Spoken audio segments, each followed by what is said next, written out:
Live from Swain County High School, welcome to the Sweet 16, if you will, in high school baseball. Hi, everybody. Gary Ayers along with Toby Burrell, Josh, Joe, Sharon. The whole gang is here this afternoon as we're ready for the third round of the State 1A baseball playoffs. And we say Sweet 16. We are now in the final 16 in the State 1A baseball playoffs. As you know, Coach Burrell, we've got a tough opponent today.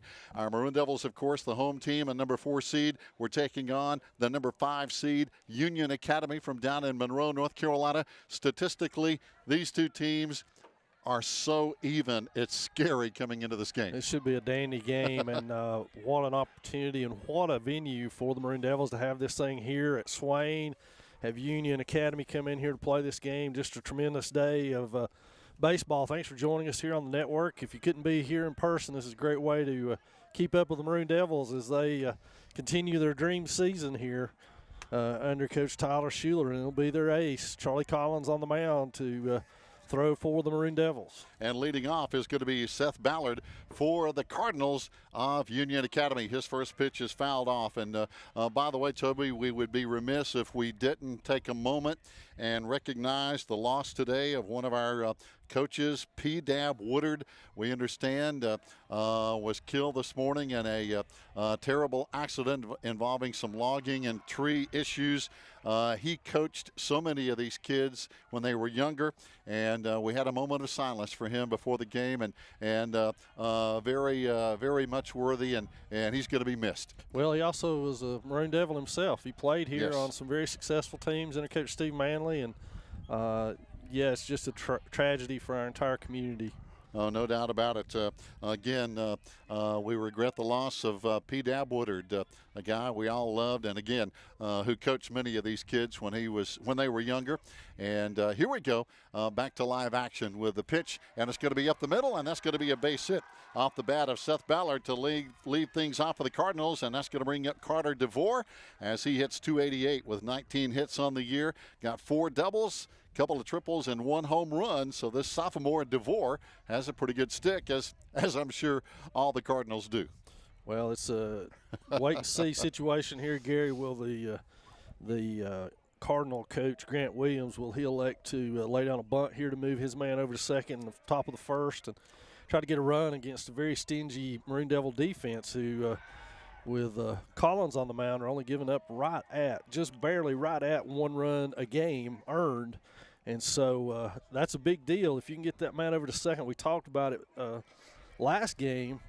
The inability to be able to move runners really hurt our opposition. He's off and running on the first play, and he's out. Great throw down to second base. Carter Hayes right on the money. Covering the bag over there, of course, was Lawson Woodard, the shortstop, and that's why Carter Hayes is one of the best catchers in the state of North Carolina. What a throw by Carter. Fastball Man. Right down the middle, easy for him to handle. Charlie's up a strike now. Base runners erased, and it's back to the square for the Cardinals.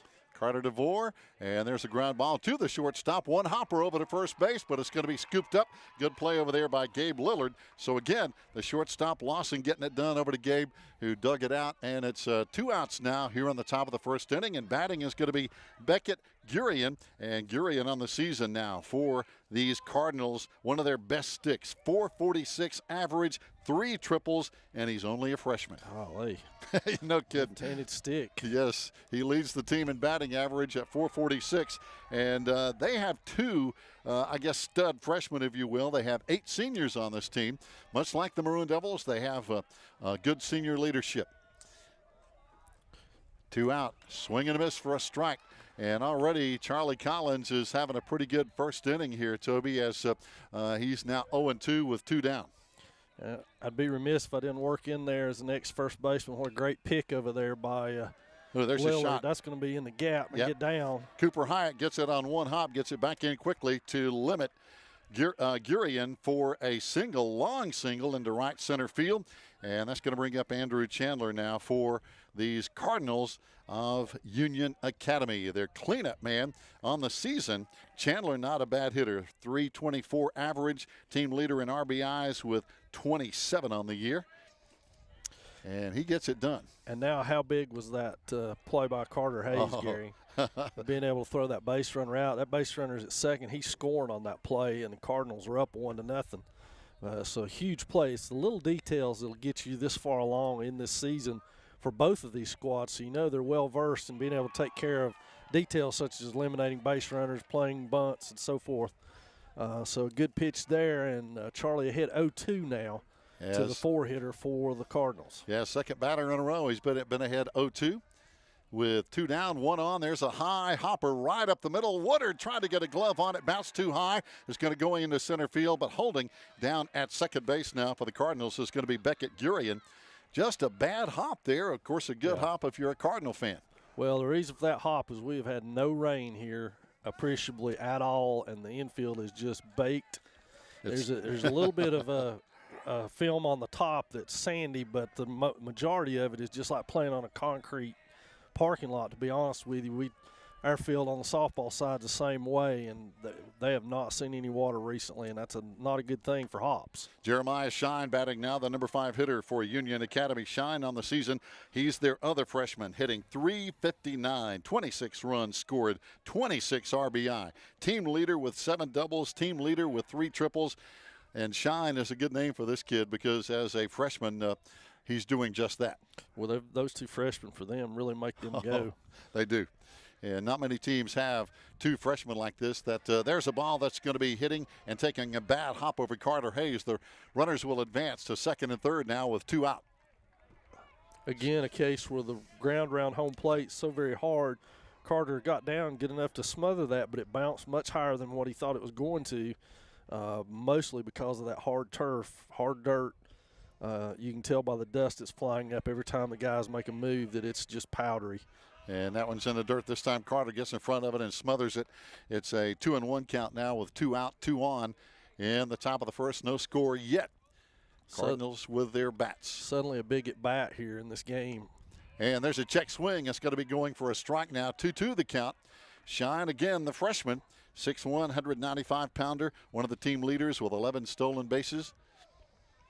And we'll tell you about some of the stats as we go along, but these 2 teams are so equal in so many ways. There's a shot into center field. Cooper comes on and gets it on the run.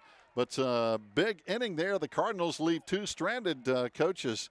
Now our Maroon Devils get a chance to come in and hit. Well, there's good defense on the Maroon Devil end of that. The thrown out base runner, the good scoop by Lillard at first, and then Cooper coming in and making the play on that in center field. Good defense, and hopefully that'll lead to great things here in the bottom of the first. And stay tuned, 0-0. Devils coming up to hit after this timeout.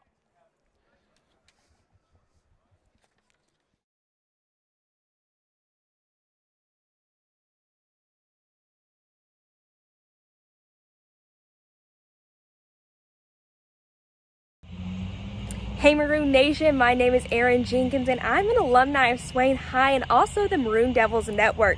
The network you're watching right now helped me chase my dreams and get my start in broadcast journalism. From weekly interviews with Coach B to hosting game day specials and even getting to sit down with some of Swain High's greatest football legends. History of the Maroon Machine. All of things helped get me to WNCT 9 on your side in Greenville, North Carolina as an on-air news reporter. Right now, you can help other students just like me to chase their dreams by liking, subscribing, and sharing the Maroon Devils Network. As always, go Big Maroon! And they beat them once this year. Yeah, they beat South Stokes early.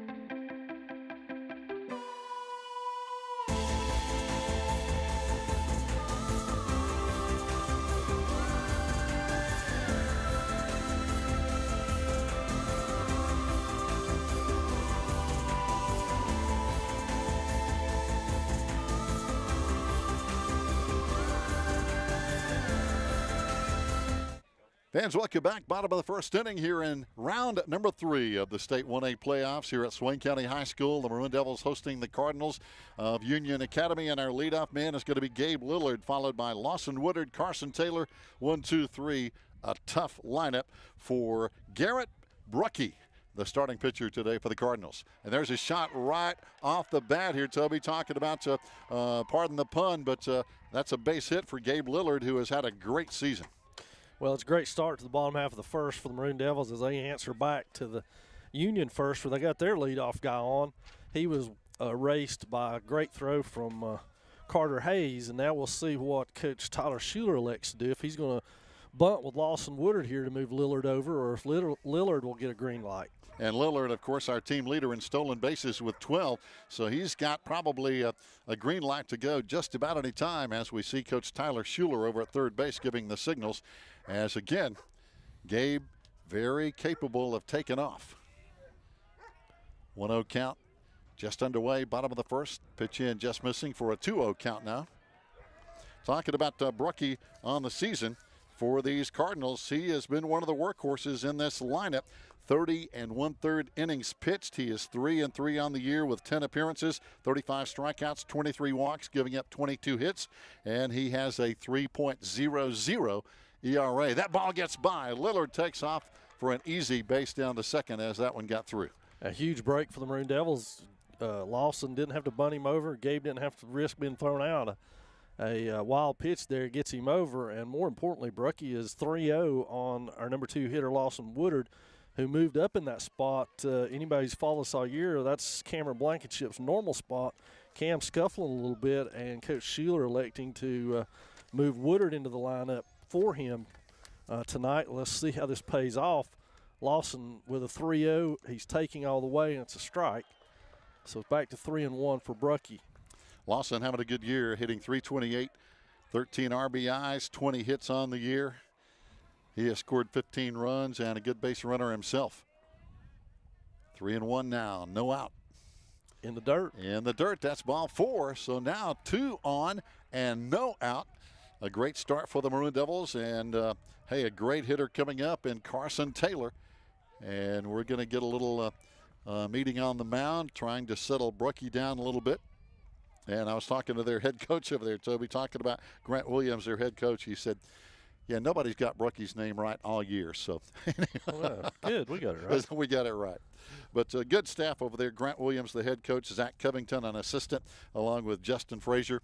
And they were very friendly and glad to be here and looking forward to a good game, and we're getting it so far. So far, so good. Big chance right here for Taylor. Drive in some big runs early on for the Maroon Devils. Carson's hitting it well, leading the team in runs scored with 32 with a .414 average, 24 hits, 19 RBIs, 11 doubles, a triple, and a couple of home runs for the Catamount big man. And up next is Carter Hayes, who is the team leader in RBIs and was devastating on Tuesday last week, or Friday, whatever day it was. Yeah. Friday, I guess. Yeah, Thursday. Thursday, that's right. I'll get the days right here in a minute. One of those, we got a 1 out of 7 chance, right? Yep. If I kept guessing, I would have got it. You're right, though. Carter Hayes is having a phenomenal season. And I've got to believe, seriously, he is the best catcher in these Western North Carolina mountains. That pitch missing for a ball, and right now Brucky having a hard time throwing strikes, and already some movement to the bullpen for the Cardinals. It looks like they got a left-hander going out there to get loose. We'll try to get a number on him here in a second, but 3-0 the count on Taylor, and a green light, or will he take here and then try to load the bases? That's too high to even swing at, so the base is juiced for the Maroon Devils' top RBI guy in Carter Hayes. A big opportunity here for the Maroon Devils in the first, and we talked about that last game, about how important that was in the first inning to put 3 up in that game against South Stanley and take that 3-0 lead after they'd wiggled out of South Stanley threatening in the top of the first. Well, it's almost identical, Gary, here in this game. Yes, that big start. Talking about warming up in the bullpen is going to be Bumgardner. That's a familiar name for Major League Baseball stars, but Bumgardner, left-hander, warming up, and He is also one of their top dogs pitching, 29 innings pitched with a 2.90 ERA. So again, they have a very deep pitching staff, as does Swain County High School. Well, as we talked about last week, the issue is there is no tomorrow. That's it. So there's no point in saving anybody. There's a that was shot. A long drive. That's deep. That's deep. Center fielder going back, and he nails it. And the throw coming in, but a run will score easily from third base is going to be Gabe Lillard for the first run. Thought for a second that I had a shot at getting out of here. Is almost right at our buddy Kent Maxey out there.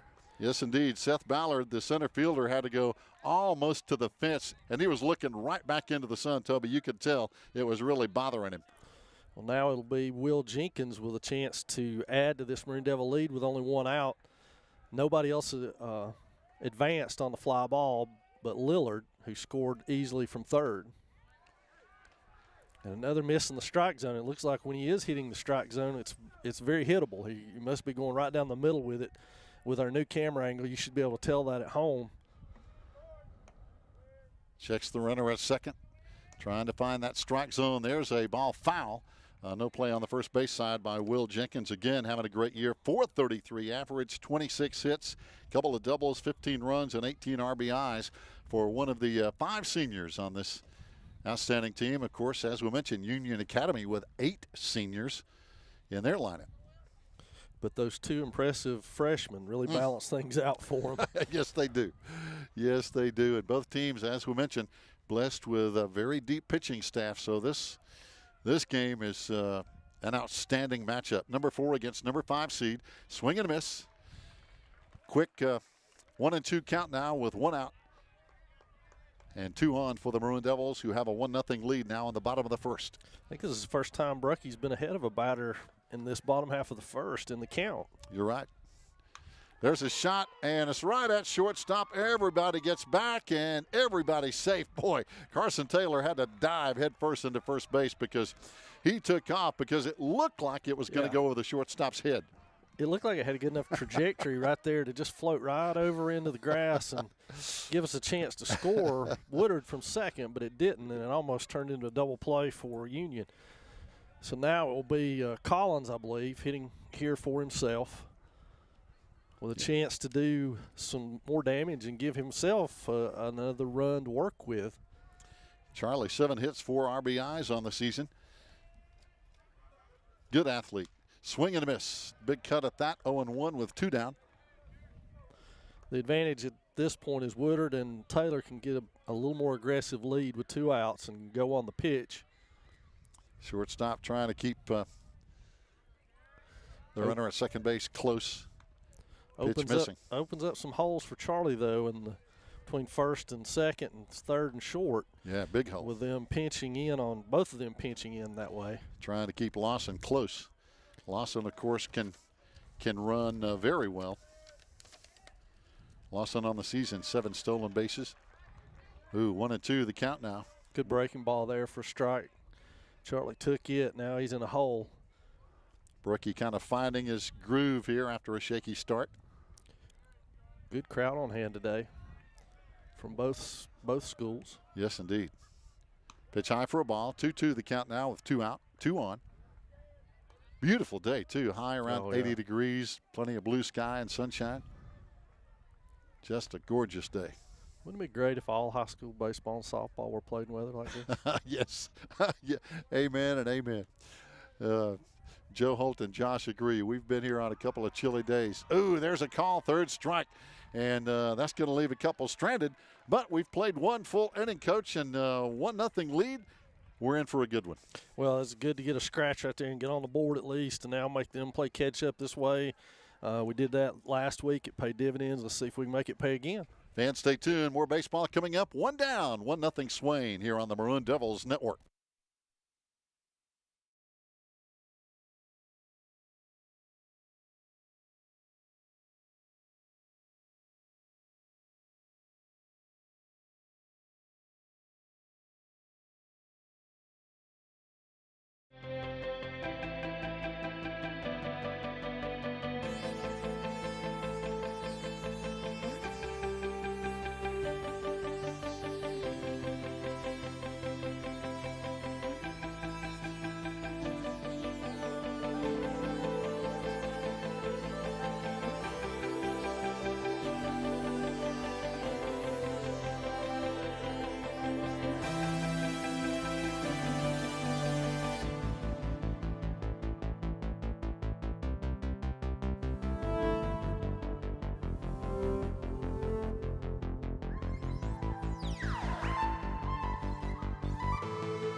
One inning in the books here at Swain County High School as the Cardinals of Union Academy ready to step up. It's going to be Gavin Esp.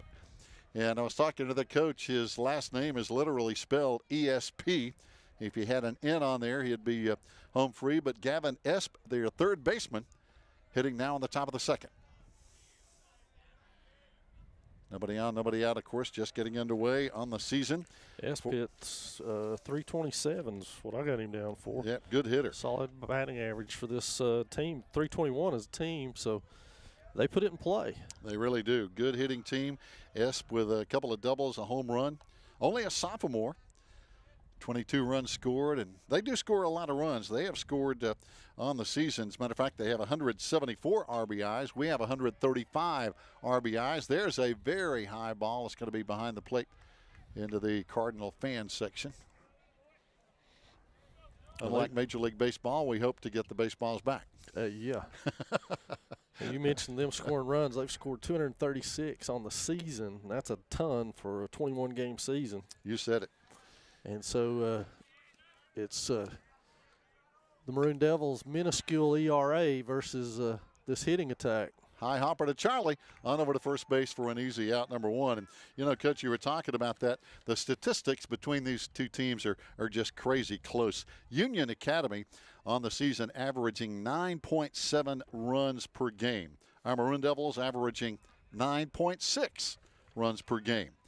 The Cardinals are giving up 3.8 runs per game. Our Maroon Devils, 3.4. I mean, the stats are just scary close. At this stage in the year, you're going to get a lot of that. Two teams that are evenly matched in a lot of ways coming into this game as we have a 1-0 count, one out, nobody on here for the Cardinals. Nick Henry at the plate for Union Academy out of Monroe. Henry's a 305 hitter, a sophomore. Yeah, on this club. I got some good kids coming back next year. Talking to them, they said it was about a 4-hour drive up. Of course, they stopped in 8, but they all felt pretty good with the trip. First time Charlie's been behind all day. 3-0 count now to Henry. And that one's going to be ball 4. So Henry on with the base on balls here. One down. It's going to bring up Ethan Diaz. Another good stick, a senior, 327 hitter with 23 runs, 18 hits, a couple of home runs. He's one of their team leaders with 2 home runs. As a team, they have 7, and of course, our Maroon Devils have 7. And it's so scary. They have 40 doubles as a team. We have 39 doubles as a team. I mean, the stats are just so scary close, and it's going to be Diaz, the DH. Pickoff throw over to first base by Charlie.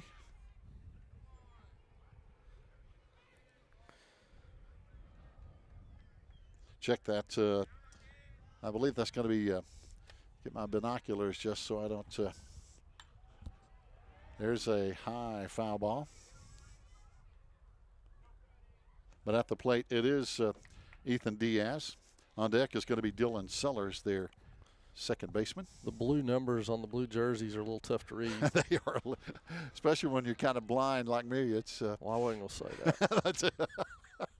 Thanks for being nice. Trying to catch you some slack there. That's it. Folks at home were buying that until you fessed up there. Yep, 1-1. And that pitch just missing. Carter tried to frame it, didn't get the call. It was a little close. He's going on the pitch, hitting a run on. Yep, foul ball out of play behind home plate. Boy, that one way back in the trees. Again, 1 out, 1 on, and 1-2 the count now on Ethan Diaz. Charlie Collins obviously having a great season on the mound. And Coach, as you mentioned, there is no tomorrow, so you've got to believe these two pitchers facing off today are the big dogs. Pick out throw again over to first base, close. Chasing Henry back, who got on with the first walk of the day for the Cardinals. High. Straight up. Wow, really high. Blankenship's coming in. He's got the glasses down. He's got it. There we go. Settles under it. Cameron playing some good defense out there like he always does. And That's a tough battle with that sun, though, Gary. It is. He was looking directly into it like their center fielder last inning when we hit that shot out there deep. The only advantage to that was it was really high. Yes. And the sun is starting to get low in the sky. And as we found out on Thursday, of course, when it gets behind those trees, we'll be totally in the shade. And Charlie didn't like that baseball, so we're going to swap out here and get another one. Dylan Sellers hitting now, a senior for the Cardinals, hitting .268 with 12 runs scored, 11 hits, 10 RBIs. He's also one of their top pitchers. This young man hitting right now for the Cardinals, wearing red, blue, and gray. The Maroon Devils in white and maroon. Swing and a miss. Pick off throw to first. Oh, it's close. That was close. I tell you, Carter Hayes, a confident young man, he fired a bullet down there. That's some great glove work over there by Gabe Lillard, too. You said it. That was awesome play. That ball could have wound up in right field. I don't know if they got him or not, but it was close. It was very close. There's a foul ball. By the way, we want to give a shout out to our game fee sponsors today, Trent Crisp and Jason Boston. We appreciate Jason Boston and Trent Crisp for stepping up and helping out the Maroon Devil Network broadcast. And a big thanks to Perry Schuler, who has been working on that since we've been in the playoffs. We appreciate it, guys. And also a shout out to Helen Stiles today. And that comes straight from one Kent Maxey, who is running a camera under an umbrella in center field. Does he think it's going to rain? I think he dozed off out there, to be honest with you, Gary. We may need to throw a ball or something at him out there to wake him up. He's got it made in the shade, so to speak. He looks like he's lounging at the beach, to be honest. He's got the umbrella and the easy chair. Swing and a miss for strike three, and that's the big. There's Kent. There's Kent Maxey. Is he asleep or awake? I don't know. It's hard to tell. Oh, he's waving his umbrella. He almost lost his umbrella. He's just trying to hide his face. Fans, we have played 1.5. Maroon Devils with a 1-0 lead, back with the bottom of the second after this timeout.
Fans, welcome back here. We are in the third round of the State 1A playoffs, and we're proud to be broadcasting live here on the Maroon Devils Network. Again, thanks to Trent Crisp and Jason Boston. And we're going to bring you some numbers here in just a minute that'll kind of blow your mind. And Coach Burrell can throw his comments on here on the brackets. As leading off for the Maroon Devils now is going to be Cooper Hyatt. Leading off with no out, nobody on, 1-0 lead, bottom of the second. Cooper on the season having a good year as always. Very athletic. Cooper hitting .257 as he has a double, 9 stolen bases. But, Coach, here's a crazy thing. This tells you anything can happen in the State 1A playoffs. Here's the pitch, and it's going to be in for a strike. Here on the west part of the bracket, we have 8 teams, right? Mm-hmm. Out of the 8 teams, we have a number 27 seed, a number 23 seed, and a number 18 seed. Over in the east, 8 teams, a 21 seed, and an 18 seed. Already, both number 2 seeds have lost, and both lost to number 18 seeds. What does that tell you? That the RPI production that they've employed is not very good. Yeah, that among other things.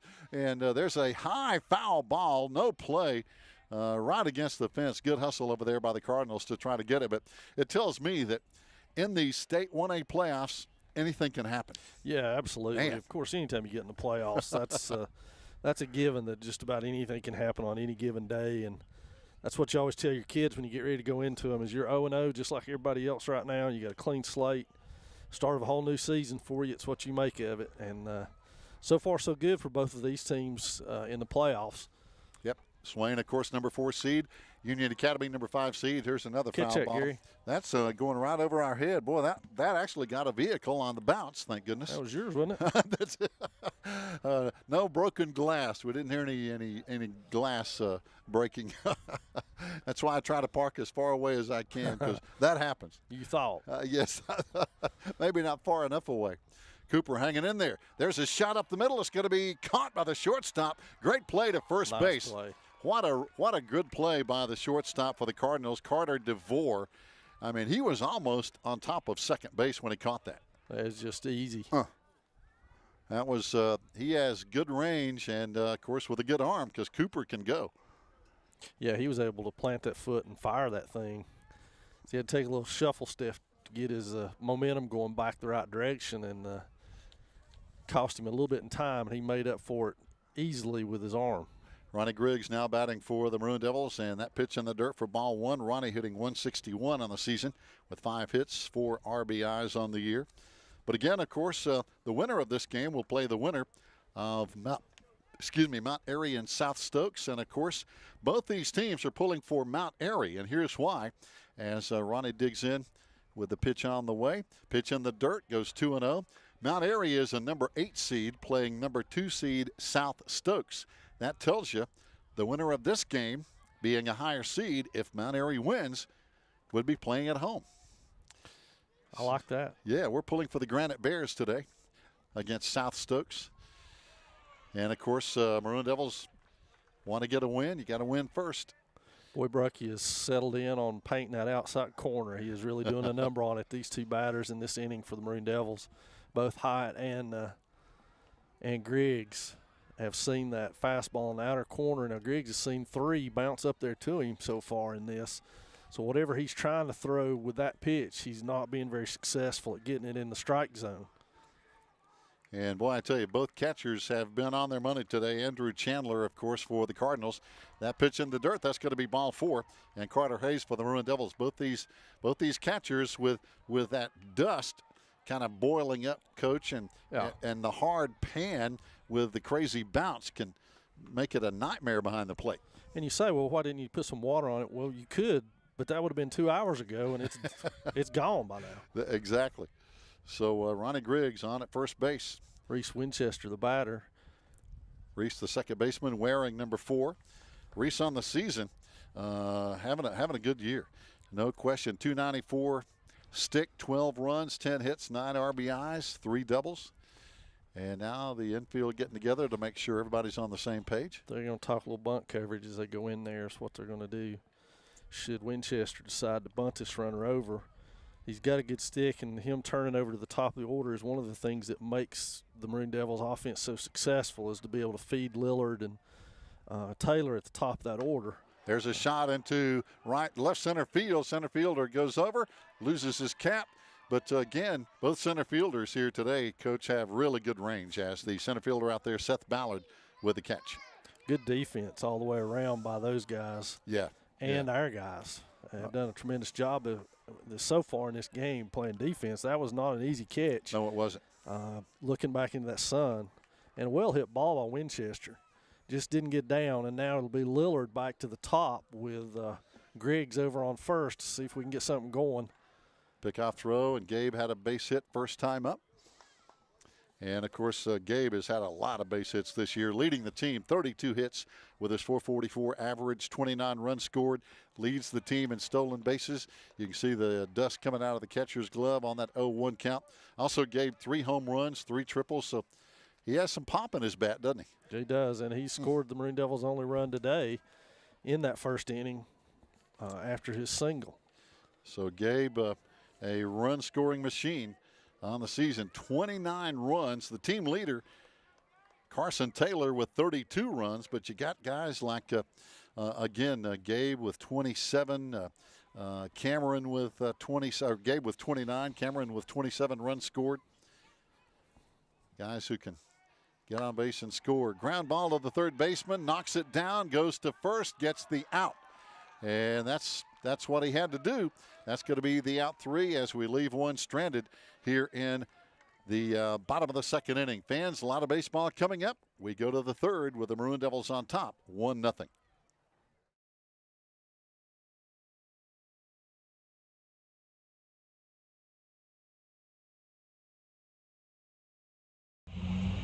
Hey Maroon Nation, my name is Erin Jenkins and I'm an alumni of Swain High and also the Maroon Devils Network. The network you're watching right now helped me chase my dreams and get my start in broadcast journalism. From weekly interviews with Coach B to hosting game day specials and even getting to sit down with some of Swain High's greatest football legends. History of the Maroon Machine.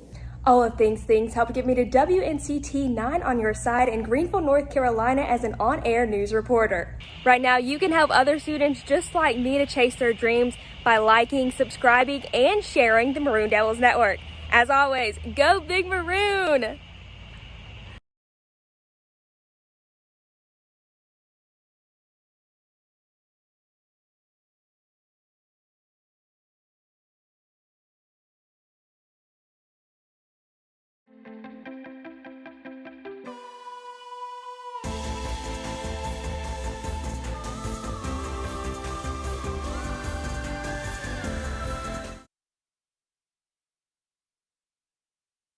Okay.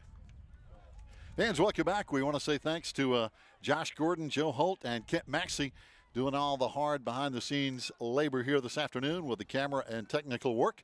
Gary Ayers along with Toby Burrell, Sharon Burrell here in the open-air press box, and a beautiful day here for baseball as we go to the top of the third. And the Cardinals, Seth Ballard, will lead it off. Coach Burrell, as he is the leadoff guy, number one batter on the lineup. So both teams turned their order over now. Let's see what Union's able to do with their leadoff hitter back up. He singled his first at bat, so yes, fouled the first pitch off, and now Collins is 1-1 on him.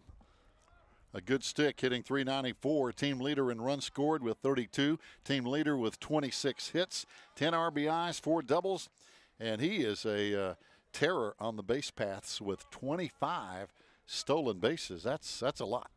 Well, he was erased back in the first by our own Carter Hayes. Yes. Collins takes a page out of the Union playbook and paints that outside corner for the second strike. And now he's 2-2 in this count. Ballard, one of those 8 seniors on the Cardinal team. There was a quick timeout before the pitch as the batter, Seth Ballard, steps out of the box. So, again, nobody out. 2-2 the count. 2-2 the count. And nobody out. And there is strike 3. So, again, the leadoff man goes down, and Collins gets a big out. That was a big out to start the inning. You never want to let the leadoff hitter get on to start an inning. It really fuels an offense to get that going there. Especially with nobody out. With Ballard, 25 stolen bases, Coach. That's a number you don't see much. It sure is. It speaks to a couple of different levels. First off, he gets on base a lot. Yes. Because to steal that many bases, you got to be on base first. You can't steal first. And then secondly, he's almost successful on every chance he gets because you just don't get that many opportunities. Exactly. So he's stealing a base, maybe or two, each ball game. He is. That's a big stat. And here's a shot. There's a shot into deep right center field. This one's going to be to the fence and over the fence. That one is gone. That is a home run by Carter DeVore. He is the designated player for these Cardinals. He's the shortstop we saw make a couple of great plays. And on the season, DeVore, that's only his second home run, but he nailed that one. Well, he got all of it. It was a good pitch on the outer half, and he went with it, which is what you got to do with those outside pitches, and drove it with power out through there. And now we're knotted back up at 1. And I'll be honest with you, Gary, it kind of felt like the 1-0 wasn't going to win this one. Oh, you're exactly right. He hit that one about 345, about halfway between right center and center field. High hopper to shortstop, on over to first base in time. Good play by the Maroon Devil shortstop, Lawson Woodard. On over to Gabe Lillard for now 2 out. But, yeah, that ball was well hit. It was scorched. No doubt, by Carter DeVore to tie it up at 1-1. So batting now, it's going to be looks like Andrew Chandler, and he's going to be the number 4 batter in the lineup for the Cardinals. Got a base hit last time. And Carter tried to frame that one, didn't get the official's call. 1-0 the count. 2 down, 1-1 ball game, top 3. There's a hard shot right at third base. What a play. Got a very high throw, though. An outstanding stop over here at third base by Will Jenkins. And I think he was just so fired up. He fired that one about 6 feet above Gabe Lillard. Even Gabe can't jump that high, even though he did catch it. But tough break there on a good defensive play. Yes. 2 down. Hopefully the Maroon Devils can wiggle out of that without any damage. This is that other freshman that we worry about, Shine, who's one of their better hitters. Yeah, he hit that deep fly to center field in his first time up. Talking about Shine hitting .359. He has a home run on the year. 7 doubles, 3 triples. One of the team leaders with 26 RBIs, 26 runs. There's another I think shot. He got under that one. Cam Blankenship's under that and got it for the out. But he gave it a ride. So the Maroon Devils are now knotted with Union after going into the Maroon Devil half of the third, I should say, not 3 complete. And we'll be back with the Maroon Devils at the plate.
Fans, welcome back to Swain County High School. We go to the bottom of the third, and we're tied up at 1-1 as the Maroon Devils will see their number 2, 3, and 4 batters, Lawson Woodard, Carson Taylor, Carter Hayes, batting here in the bottom of the third. Again, a home run for the Cardinals tied it up in the top half as we go to the bottom half of this third inning in this third round of the State 1A playoffs. That pitch in the dirt gets by, no harm done, nobody on. And Coach, as we mentioned coming in, there's so many similarities between these two teams. Good hitting. This team hitting .321 for the Cardinals. Our Maroon Devils as a team hitting .350. ERA in pitching. Cardinals 3.38. Maroon Devils 2.02 ERA. But so many similarities. Very, very good talent. Lawson, there's a foul ball out of play just over the Cardinal crowd. And there's a good crowd. There is a good crowd. It's hard to get a gauge on Bruckey. That is right. Yes. Correct, Bruckey. You are right.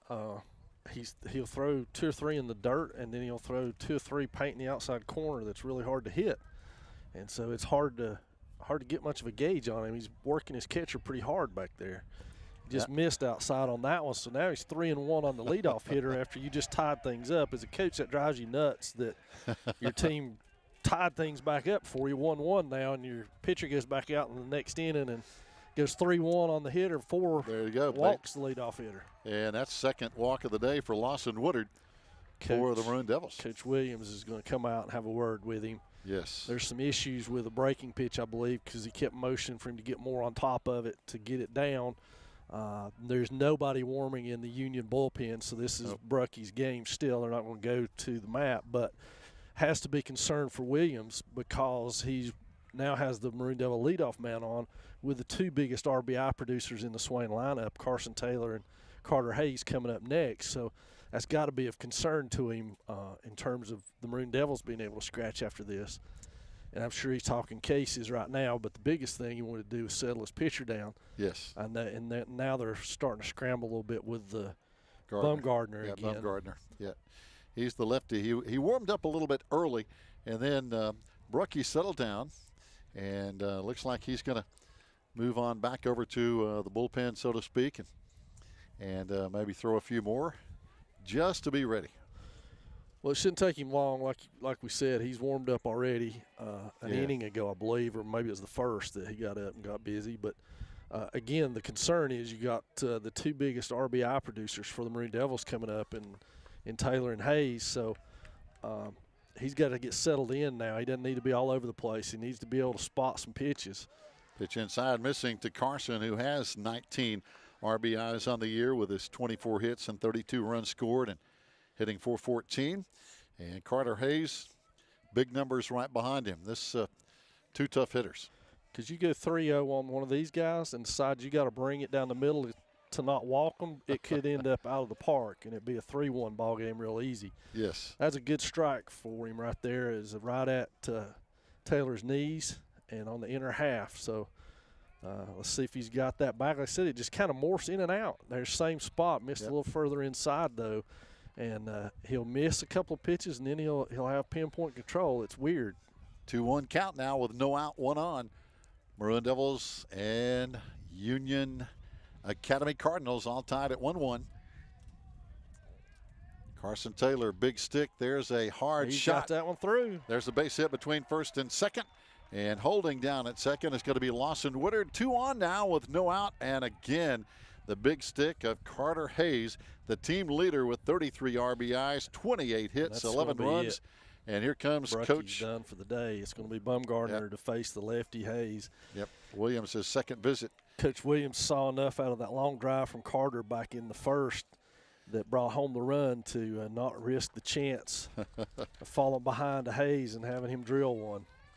So Hayes, and I know he's faced some lefties this year because I'm pretty sure Hayesville had a left-handed starter that the Maroon Devils saw throughout the year. So I know this is not Hayes' first trip against a lefty, but it does present a little bit more of a problem for all of our batters, to be honest. Well, now they're bringing in a righty. Let's see. I think he's just holding his glove. He's just holding his glove. You're right. I'm like, wait a minute. He's just holding. He's a lefty. He's trying to do some. He's trying to do a little ground repair out there. Groundskeeper responsibilities to get the mound the way he wants to land on it. And talking about the lefty, that, of course, is Aiden Bumgardner.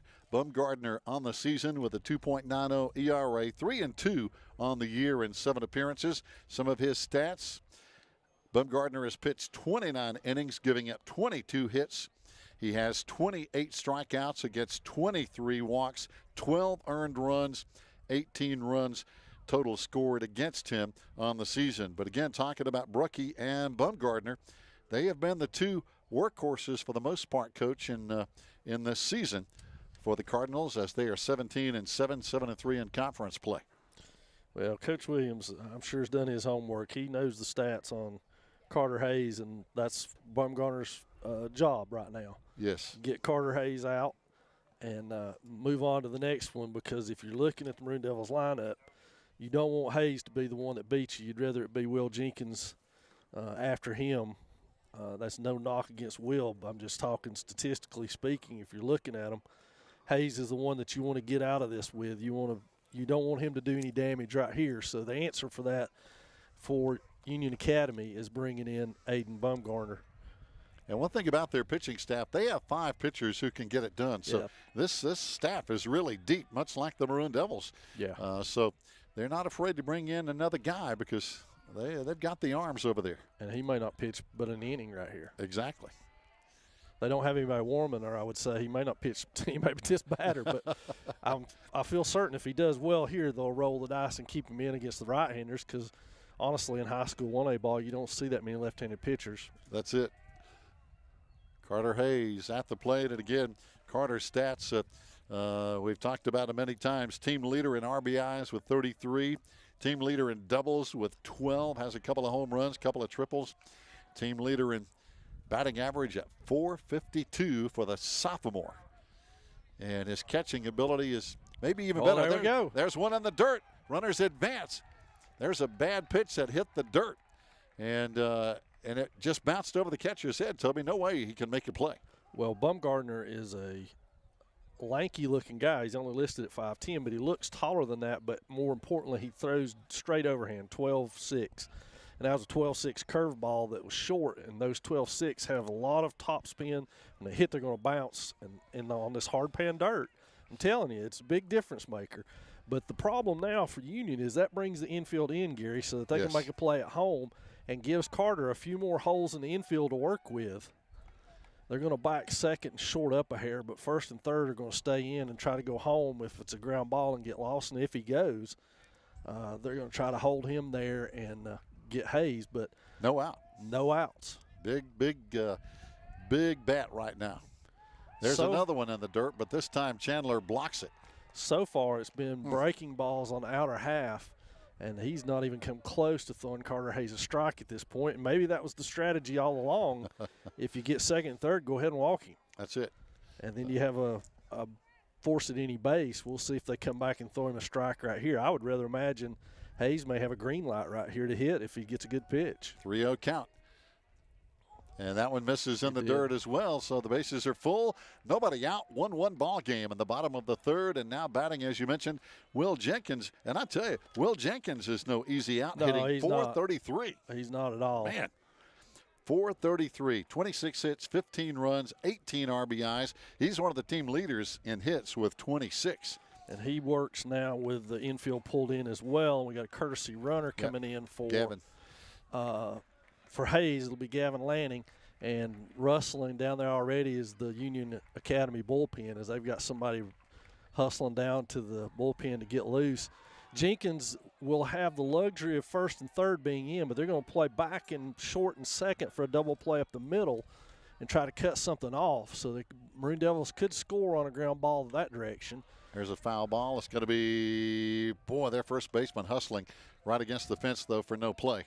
Well, that's one. If he makes that play, I'm almost tempted to send Woodard from third because his momentum is taking him away from home plate, and he has to plant and throw back.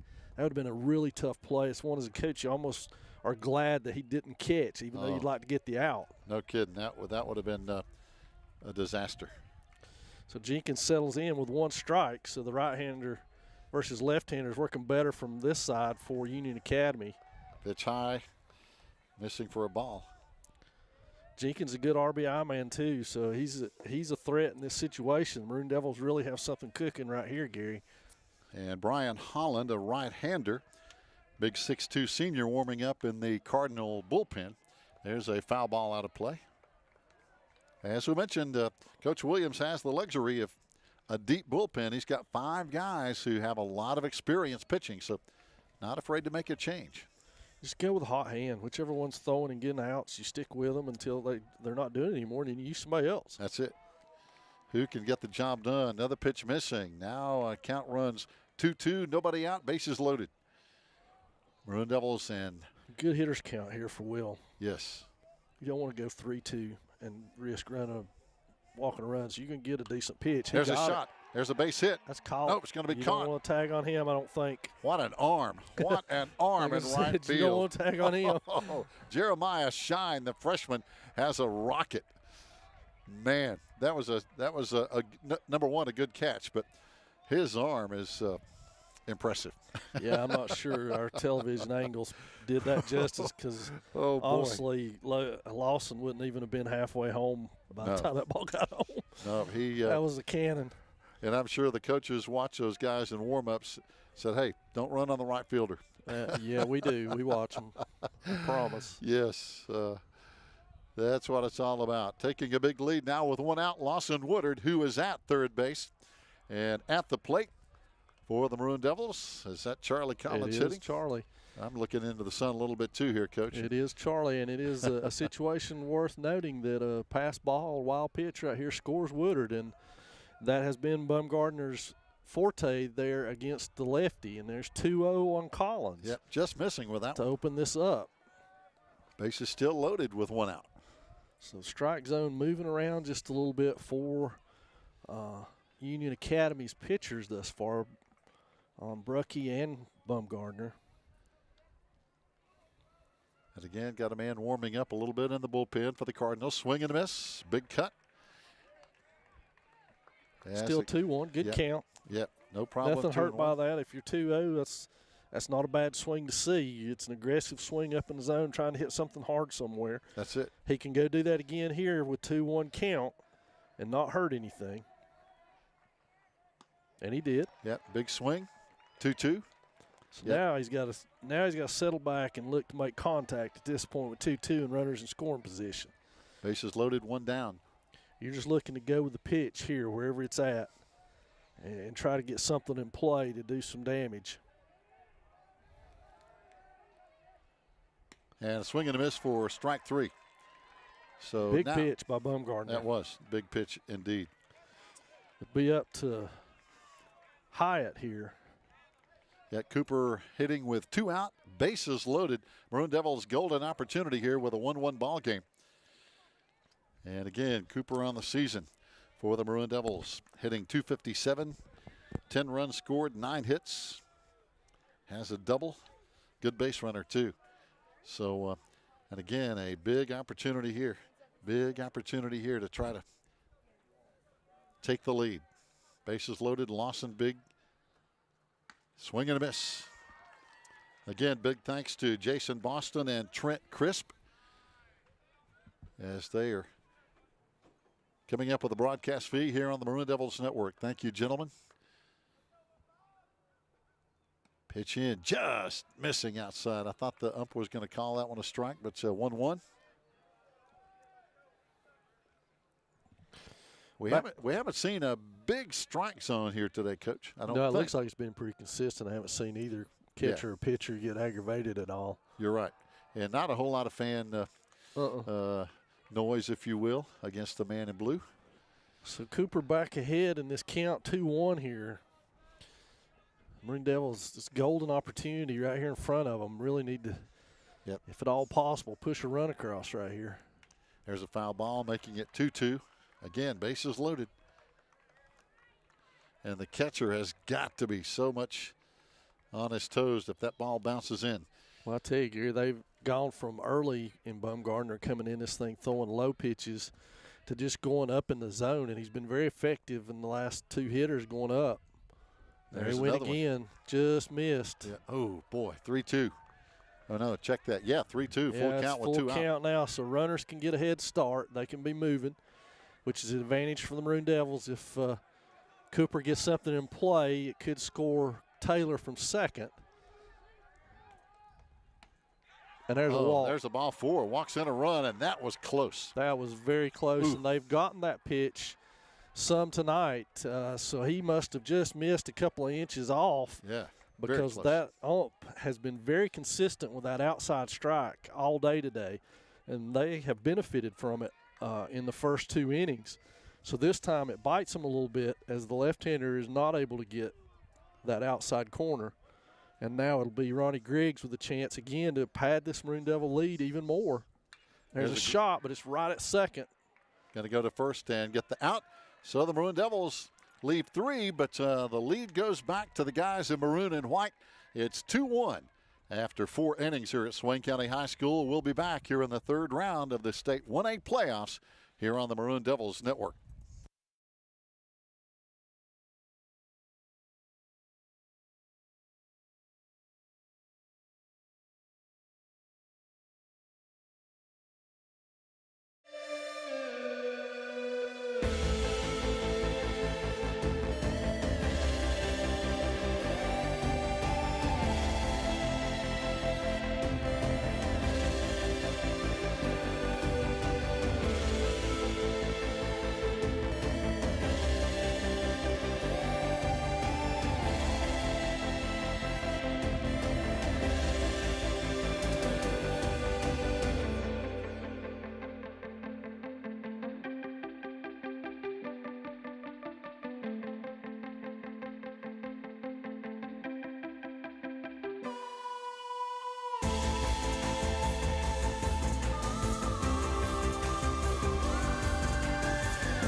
Fans, welcome back on this beautiful Tuesday afternoon, third round of the State 1A playoffs. Number 4 seed Maroon Devils, number 5 seed Union Academy, and a foul ball out of play over on the first base side near the batting cage as the Cardinals lead off here in the top of the 4th inning. As we go to number 4, Coach Burrell, it's been a fast-moving ball game. Gavin Esp grounded to the pitcher his first time, and he does it again. Charlie gets it, but has no way to throw him out. That one just died, and he couldn't get to it in time. Yeah, that's a swinging bunt. Yes. Hit high enough off of that hard pan dirt to get up in the air enough to give him time to get there. And it was no man's land for the Maroon Devils, who had no shot really getting him out from the get-go. Yeah. And now they'll start with a runner on and see what they can do from here with the Devils back in front. I'm always interested to see on the first pitch, are they going to straight steal this thing? Are they going to try to bunt him over, hit and run? Are they willing to let Henry hit? Or is he going to be called upon to sacrifice right here? Nick Henry got on with a walk last time, goes the bunt signal. Ball gets by. Carter can't find it. It's over against the fence. Esp will hold at second base. He started to go for 3. As again, Carter just couldn't find the ball. No, it bounced away from him in that hard pan. The batter squared the bunt. And, of course, now you can keep the bunt on and get him all the way to third here with nobody, 1 out, and or let him hit away, and if he gets a hit, score him. So you got all sorts of options if you're coaching as to what you want to do. And boy, Coach Williams throwing out a lot of signs over here at third base. Yeah, I wouldn't be surprised to see him go ahead and bunt anyway. It makes the Maroon Devils feel the ball, makes them move around a little bit. Maybe they throw it away. Maybe that guy can score from second. All of those things are in play. Yeah, a lot of options as Charlie tries to chase the runner back to second base. Pitching a good ball game today, though. Only 1 run on the scoreboard for the Cardinals. Pitch outside, missing for a ball. He walked his last time up, so we've not seen him put the ball in play. So, again, 2-0 count, another good count that you can steal on, another good count you can bunt on, all of those things in play. Or you can rope one to center field. And Cooper makes a good catch. Nobody advances. Cooper with a pretty good arm. Holds again the man at second base. That's Gavin Esp. 1 down now. And coming up is going to be Ethan Diaz, who hit a pretty good fly to left field last time. And Cameron Blankenship, I think it was like a 9-iron. That ball hung in the air forever. Yeah. Very high. And again, Diaz on the season, hitting .327. Good stick here.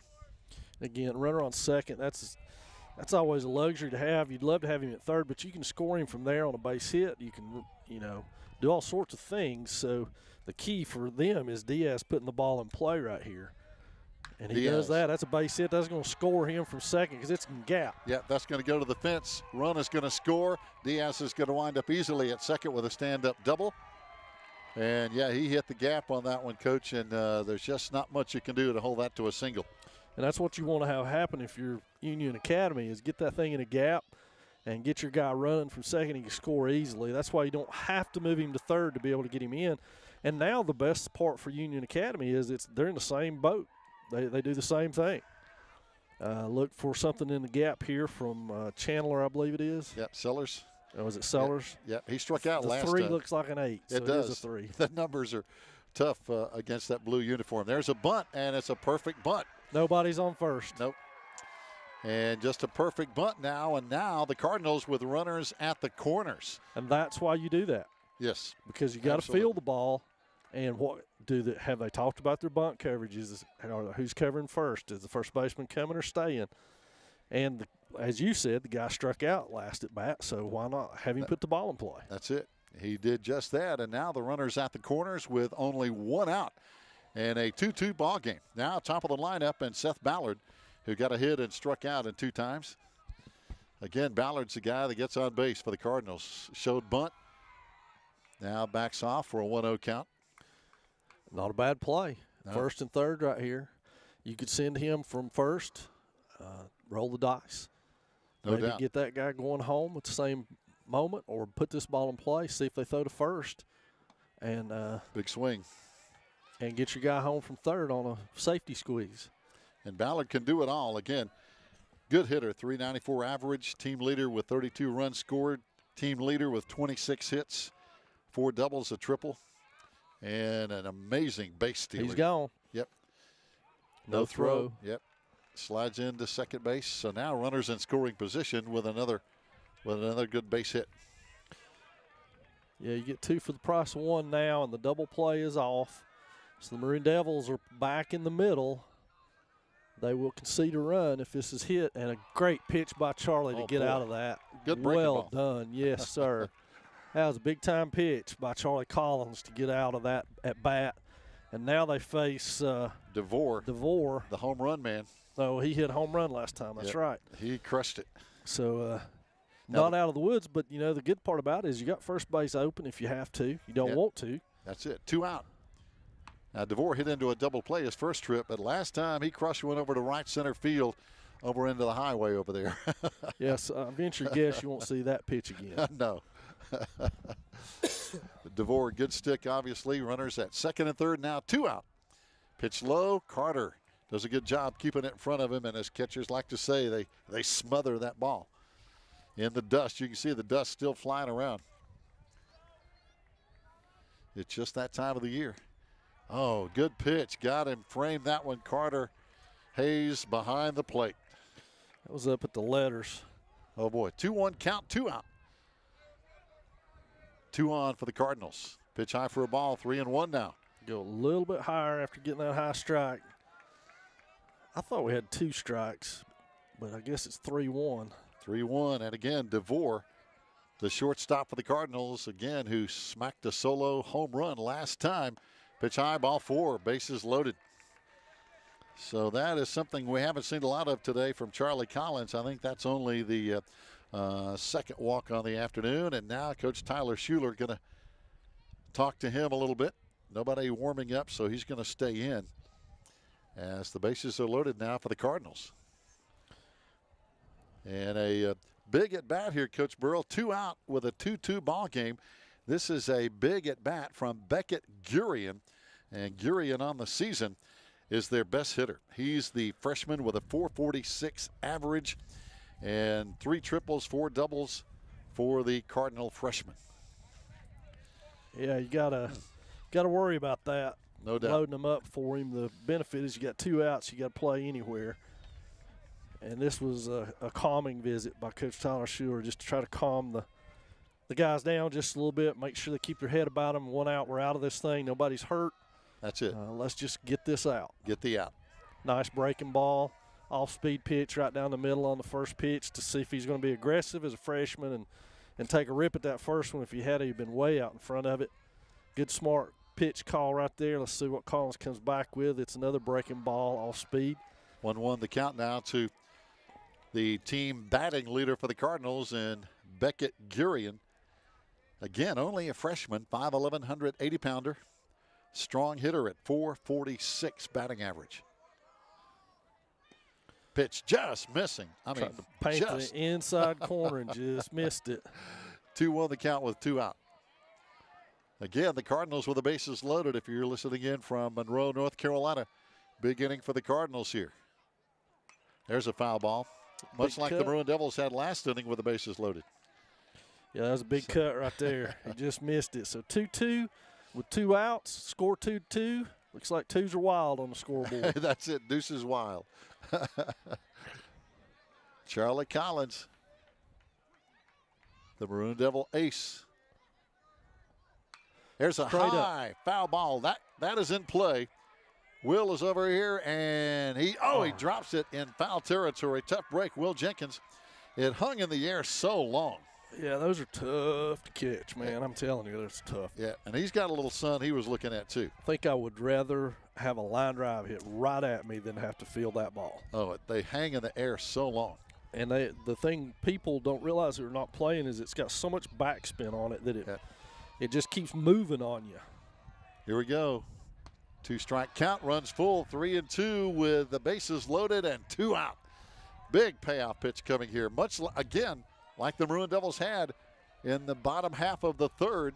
Same scenario. There's a high pop-up again. Could be trouble. Cam Blankenship coming on, and he's got it in foul territory. He hits the ground, but he was running flat out and made a big catch and a foul ball. Big play for the Maroon Devils to wiggle out of that one, same as Union Academy wiggled out. So both teams load them up. You talked about similarities, Gary. Wow. Holy cow, what similarities that was. Both teams load them up, and neither team gets what they need out of it. We're knotted at 2, coming to the bottom half of the 4th when we come back.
As we go to the bottom of the 4th inning, we're all tied at 2-2. Cardinals and the Maroon Devils here in the 3rd round of the State 1A playoffs. Again, thanks to Trent Crisp and Jason Boston bringing you today's broadcast live action. And there's a shot into left center field. This one's going to be going to the fence, at least a double.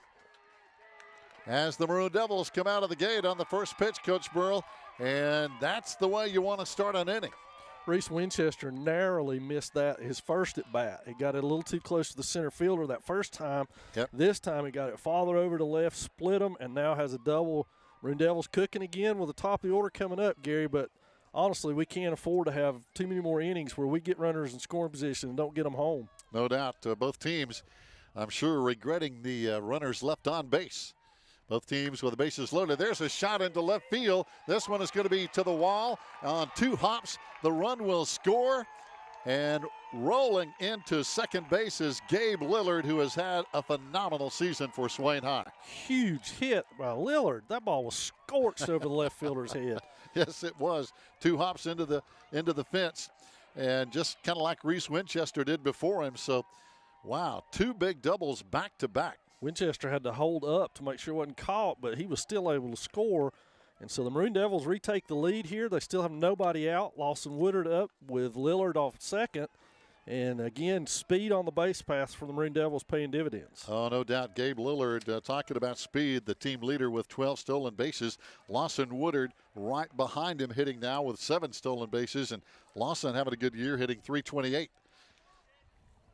And, again, no out. Big hole between first and second for Lawson. That one a little bit low off speed, got him swinging. Good block by the catcher.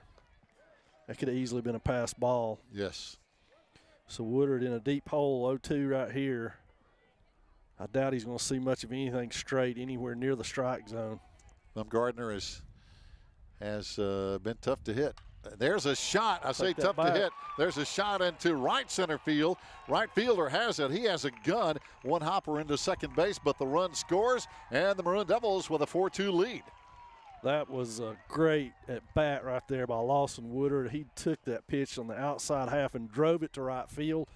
And fortunately, the right fielder had no shot at home getting Lillard, but he did hold Woodard to a single. And now Coach Grant Williams out to talk to his pitcher again, and I think that's going to be all for Bumgardner. Yes. And we're going to go to the bullpen for Union Academy. As we said, it's a deep bullpen. There's a lot of people who pitch for them, and so they're going to keep rolling them out here and go back with a right-hander. Yeah, they have 5 guys who are who have pitched a lot of innings and have seen a lot of work this year, so they're not afraid, as you mentioned, Coach, to bring in a new guy, and this is their 3rd pitcher, and they still have a couple more they can use if they need to. And as you mentioned, there is no tomorrow. Trying to see what number this kid is, but I can't You've got the binoculars out, so you're going to stand a much better chance than I am. That's it. If he'll show us his back, and that's going to be number 16. And that is going to be Brian Holland. Looking at Brian's numbers on the year for the Cardinals. Again, a guy with a 3.15 ERA. His record 2-1 in 8 appearances on the year. Holland has plenty of work. 20 innings pitched, 24 strikeouts, 10 bases with balls, 9 earned runs, and 17 hits on the season. But again, 20 innings pitched, so he's had plenty of work. Well, it'll be Carson Taylor to see him first with Woodard on first. Nobody out for the Maroon Devils at this juncture, and 2 huge runs across in support of Charlie Collins. And both teams, as we talked about during the break, squandering bases loaded. And so far, the Maroon Devils have bounced back from that. Yes. We'll have to see how Union does when they come back to the plate and if they can get out of that. The good thing about it, Gary, is it's Maroon Devil bats finding holes. It's not been anything cheap. Those are line shots into the gaps by Winchester and Lillard, and then a great at bat by Woodard there to put that in right center field. Yeah, 3 solid hits. Again, 2 of them going all the way to the fence on a couple of hops. As Brian Holland, physically a 6'2", 185-pounder. And we're waving at the camera. I think Kent just feels lonely out Somebody there. woke him up. Oh, that's what it is. Somebody woke him up. I'm glad to hear Kent's alive and well out there in the shade and deep center field. He's been gone from us for a while, folks, so we got to give him a hard time. That's it. He's been in hot Atlanta. And here is talking about a hot bat, Carson Taylor, at the plate for the Maroon Devils on the afternoon. That was a breaking ball for a ball. Taylor took it. Carson, number 3 hitter. Carter Hayes on deck with a man on first. Lawson Woodard with that big single and an RBI to go with it. Action again over in the bullpen for Union Academy. They're warming somebody else up. This guy's straight over the top. That ball's in right field.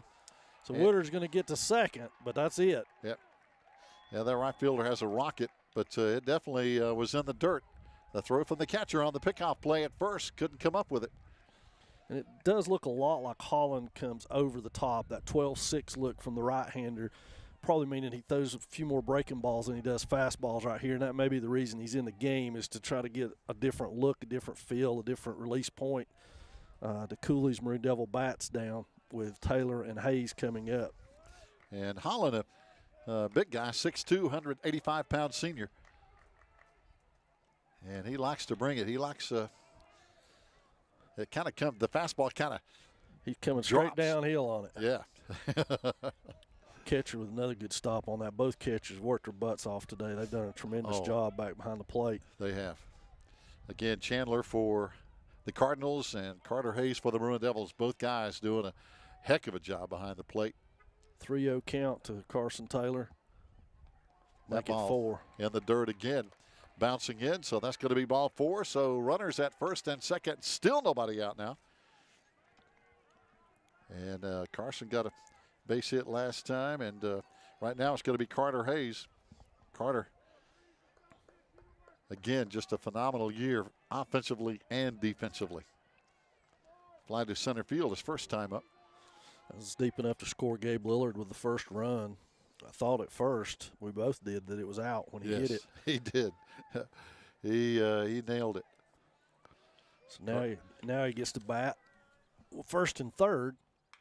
First pitch swinging, he's fouled it off over here onto the softball field.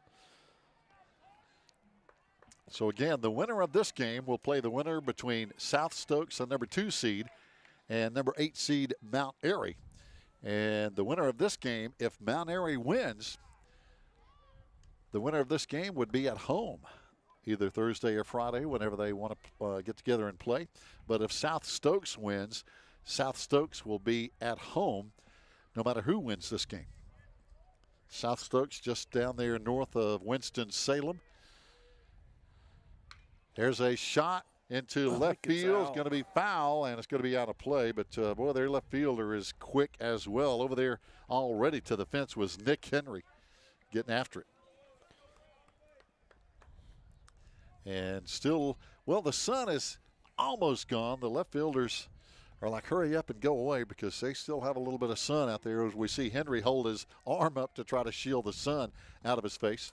Yeah, and at this juncture of the day, it's the low-line drives that are tough, more so than the high pop flies. The pop flies get above the sun where it's at right now and are not as big an issue, but a hard-hit line drive at center field would be tough. Oh, boy. There's a shot over second base. That's going to be a base hit. Will the run score from third? Coach Schuler holding at third base, Lawson Woodard, and the bases are loaded. Lawson broke back to make sure that the second baseman didn't catch that. Good base running by Lawson's part. It did not score the run, but it's one of those situations where a double play in that situation would have been awful for the Maroon Devils. So good base running by Lawson to stay there. He still can score here on Jenkins, so well done on his part. Yeah, Will is lined to shortstop his first time up today for the Maroon Devils. But again, a good bat at the plate, hitting .433. Bases loaded this time, no out. Last inning, Maroon Devils had the bases loaded with 2 out and left them stranded. Let's see what can change here. Pitch in for a strike. And again, good base runners. Lawson Woodard down at third. Down at second, of course, is Carson Taylor. I would say that's Lanning over there at first, isn't it? That's probably Gavin over at first base. He checked in. And I believe you are. It's number 11. Pretty sure that's Gavin. Yeah, that's Gavin Lanning. Good base runner.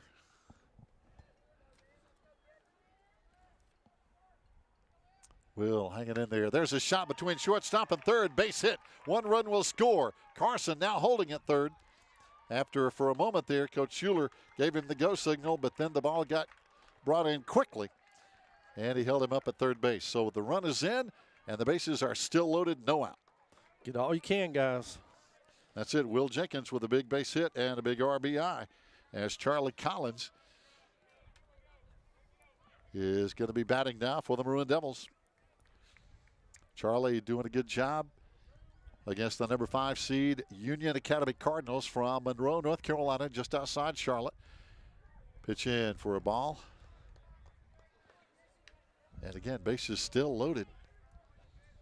Cooper Hyatt, Ronnie Griggs, still to follow. Charlie Collins. Big swing and a miss. I tell you, Charlie, if he gets a hold of those, it's going somewhere. He's a big, strong guy. Well, this is the point in the count where you don't mind that so much. I think I said that last time he's up. When you're ahead in the count and don't have 2 strikes, you want to take those kind of swings, and especially with the bases juiced and a chance to really break this thing wide open. Yes. But you got to settle back into a 2-strike count if you get there, and then just look to make contact here. 2-1 count now, still no out. Bases still loaded for the guys in maroon and white against the Cardinals. Again, the Maroon Devils number 4 seed, Union Academy number 5 seed will play the winner of number 2 seed South Stokes against number 8 seed Mount Airy. There's a foul ball behind the plate, no play. It is worth note, Gary, for our folks at home who have been following us all along, that this Union Academy squad downed South Stanley pretty easily twice in conference play. They did. And that, of course, South Stanley is who we played on Thursday of last week. And so those two teams very familiar with each other. Yes, they are. And you said it. Depending upon the familiarity, they may have gotten a. Oh, there's a hard shot. This is going to be interesting. Right field, bases loaded. Tagging up is going to be Carson Taylor. Throw goes to first, but it's not in time. First baseman cut it off, and Carson Taylor, he brews up a dust storm at home plate, but the run scores, even with the great arm. You got to love it. Oh, that's great good baseball. job, Charlie Collins. ABC baseball. Collins gets a run home. You get all you can get while you can get them, because these opportunities don't present themselves every inning like they have so far in this game. That's really unusual. Yes. That at some point it's going to stop. It's like we were saying last inning, both teams had the bases loaded and couldn't really make it pay off. But now it has paid off big time for the Maroon Devils. Now with a 6-2 lead here in the bottom of the 4th inning with 1 out, and Cooper Hyatt walked last time and walked in a run. So talking about the conference, Coach, as you mentioned, this team from the Yadkin Valley 1A, 2A conference. Of course, the number 1 team is North Stanley. They're a 2A school, but Union Academy, the top 1A school in that league. Pitch in for a strike to Cooper. As again, Union Academy 7-3 in conference play, but their conference losses came to North Stanley, the best team in the league, 11-1 and 8-0, and they lost to Mount Pleasant, another 2A school, 2-1. So all their conference losses were to 2A schools that pitch in for a strike, but they beat South Stanley 9-3 and 18-3. We beat South Stanley 7-3. If you want to run those number games, pitch missing for a ball. It's so hard to do that because it is. You don't know in their conference what their traditional, what rivalries are, and those type of things, and what bugaboos they got, and that's it. Who's got a mental block against this team or that team. Pop up to the shortstop. That's going to be an easy out there, and the runners will hold at first and second. And it is a tough league. 3 2A schools, 3 1A schools. So it's a pretty balanced league now. 2 out, Maroon Devils still runners at first and second, and it's going to be Ronnie Griggs, the batter. What people forget about sometimes, though, Gary, is the Smoky Mountain Conference is a really good league, too. Yes, it is. You better believe it. All 1A schools, of course, Swain and Murphy tied for the conference regular season. Maroon Devils won the coin flip, or had the best straw draw, if you will, and got the number 1 seed. And I think we have made the most of it. Oh, absolutely. Absolutely. With a couple of big playoff wins, South Stanley, Hiawassee Dam. Home field advantage is really critical in these playoffs, to be able to play at home. Yes. Go through your normal routine like it's a normal baseball game. It's a big deal. Ronnie Griggs has walked and grounded to second base and a couple of times up for the Maroon Devil DH. Reese Winchester on deck. 2 out here in the bottom of the 4th, 0-2 count. Winchester started this whole thing. Yes, he did. Maroon Devil's a batter away from batting around. Big double. Ronnie, there's a foul ball over on the Tyler Schuler side of things on third base. But now the sun is pretty much out of the outfielders' faces. A little bit of a shadow over in deep right field, but right now it's not a real problem. And boy, the temperature goes down too when that sun drops. Yeah, we found that out last time, didn't we? Yes, we did. There's another foul ball. This one out of play on the first base side over in the trees. So they've got Ronnie 0-2 right here, and he's done a good job fouling off a couple of tough pitches. They had him swing poorly at a breaking ball. He guessed wrong, and his timing was way off. So since then, they've tried to hammer breaking balls at him, and he's been able to fight off 3 or 4 now, and let's see if he can stay alive. And they go at him, and they get fastball by him. But a very productive 4-run inning for the Maroon Devils to take a 6-2 lead through 4 complete here at Swain County High School. We'll be back with the top of the 5th.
Fans, we're back. We've played 4, and talking about 4, a big 4 on the scoreboard for Swain High, now with a 6-2 lead as the Cardinals will bat here in the top of the 5th inning. And again, it's we've seen a lot of interesting pitching situations here for the Cardinals. We've seen both teams get runners on base time after time and leave them stranded, as now it's going to be the catcher, Andrew Chandler, who has a hit and got on with an error last time up for the Cardinals. Gary, it is worth noting that we're in the 5th, and for everybody at home, it's very unlikely that Collins is going to finish this game. There's a at shot. some point. Base hit into left field. Maroon Devils may have to go to the bullpen depending on the pitch count. Yes. And what they want out of this, and then we'll see what happens. But the Cardinals have opened up with a base runner to open the 5th, their half of the 5th right here. And now they bat Swain again, and he's hit it hard twice. Yeah. Deep fly to center field, deep fly to left field. And Swain is what he does. 359 average for a true freshman, 1 homer, 7 doubles, 3 triples on the year. And as we mentioned, he's hit it hard twice. Good breaking pitch right there by Collins to get ahead in the count. A nice easy over curveball.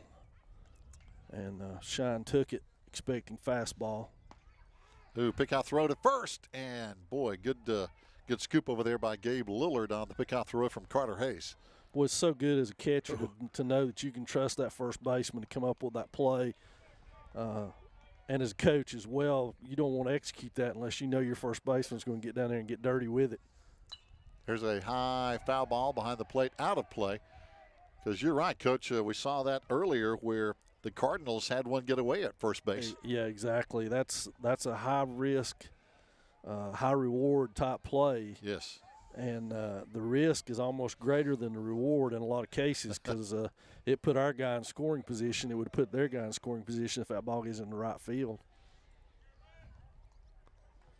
So Swain now down in the count, 1 ball, 2 strikes, and let's see what Collins does to try to get him here. Ball bounces in. Carter Hayes again off his chest protector for a 2-2 count. And what a luxury as a pitcher and a pitch caller, knowing that you can trust that catcher to keep that thing in front of him right there and keep that runner off second an easy way. Make Union Academy earn that second base. You said it. You said it. No outs here in the 5th inning. Oh, that was a little too much. Yeah, pitch got by, and now easing on into second base is going to be Chandler. So all that work, and he's there anyway, but how big is that it didn't end up being him on second when that happened? Yes, indeed. And then making it to third with no ball put in play and no outs recorded. Swain again, big bat with a runner on second, and a big swing and a miss, and that's a big strikeout for Charlie Collins. Sure is. Wow. He went up in the zone to get that. I like the pitch call selection there to go up and get that strike in the high of the zone with 2 strikes because that kid had already hit a couple of deep balls, so you know he's wanting to hit something. And going up on him right there, climbing the ladder a little bit, paid huge dividends. And let's see what we can do with Esp. Esp. And that's exactly how he spells his last name, E-S-P, Gavin Esp. And there's a big first strike by Collins. The sophomore on the season, hitting .327. One of their better hitters, 18 hits, 15 RBIs on the year with 22 runs scored for the sophomore. Boy, that was close. That just missed. That was close. Count runs 1-1 with 1 out. A little bit off the plate, but you love the location of it because it's tempting enough to go for. Yes, it is. And Esp has got the bat to go for it. That ball in the dirt. But again, Carter Hayes, as we mentioned, Chandler for the Cardinals, Hayes for the Maroon Devils. Outstanding work behind the plate in this dirt. And it really seems to be any ball that hits in front of home plate rather than any that are behind it. Those that hit in front have a different little skip to them than the ones that are back there. And both catchers have handled the ones at the plate or behind pretty easily. Yeah. But those that are, a couple of feet out in front of home plate, it's really hard right there, and it takes some different hops than what they're expecting. That ball fouled away. 2-2 count, 1 out. 1 man on second base for the Cardinals now. 6-2, Maroon Devil lead. Oh, got him in the back. That one hit Gavin Esp squarely between the 1 and the 7. And he trots on down to first base. First batter we've seen hit today by either pitcher. Yeah, all the pitchers have seemed to have had pretty good control. Yes. All evening long. I think that was a case where Collins and Hayes wanted to go inside on that kid to get him with a third strike, and it just Charlie lost it a little bit there on the inside part, ran away from him. And normally a lot of batters will turn the other way to avoid a pitch inside, but Esp turning inside got him in the back. but everybody's okay. Charlie Collins kind of steps off the mound for a minute. As now it's going to bring up Nick Henry, who has walked and hit a fly ball into center field in 2 times. The left fielder, we've seen some really good outfield play today for both teams. Overall, defensively, we've seen good baseball today from both squads. There's a high. That was going to be out of play over to the bullpen side over there. Yep. But all in all, Gary, everything's been pretty much dead on. The plays that have been made were good plays. A good throw from the right fielder there. We tagged up on it, challenged it. Good play. Beat that, but a good job of the outfield getting to it. Catchers have blocked everything up. Infielders have made the plays right there in front of them that have been made. So, yeah, good play defensively. Basically what you expect going into this with a 4 seed and a 5 seed, that you got 2 pretty good teams that are going to go at each other. There's a strike called.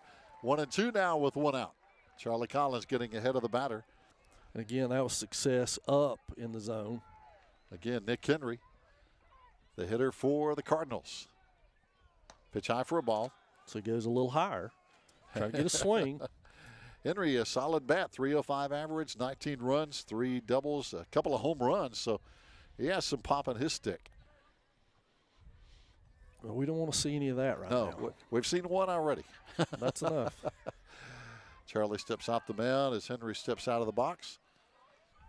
As we mentioned, winner of this one will play the winner of Mount Airy and South Stokes. South Stokes, the favorite, number 2 seed against the number 8 seed Mount Airy in that ball game. Pitch outside for a ball.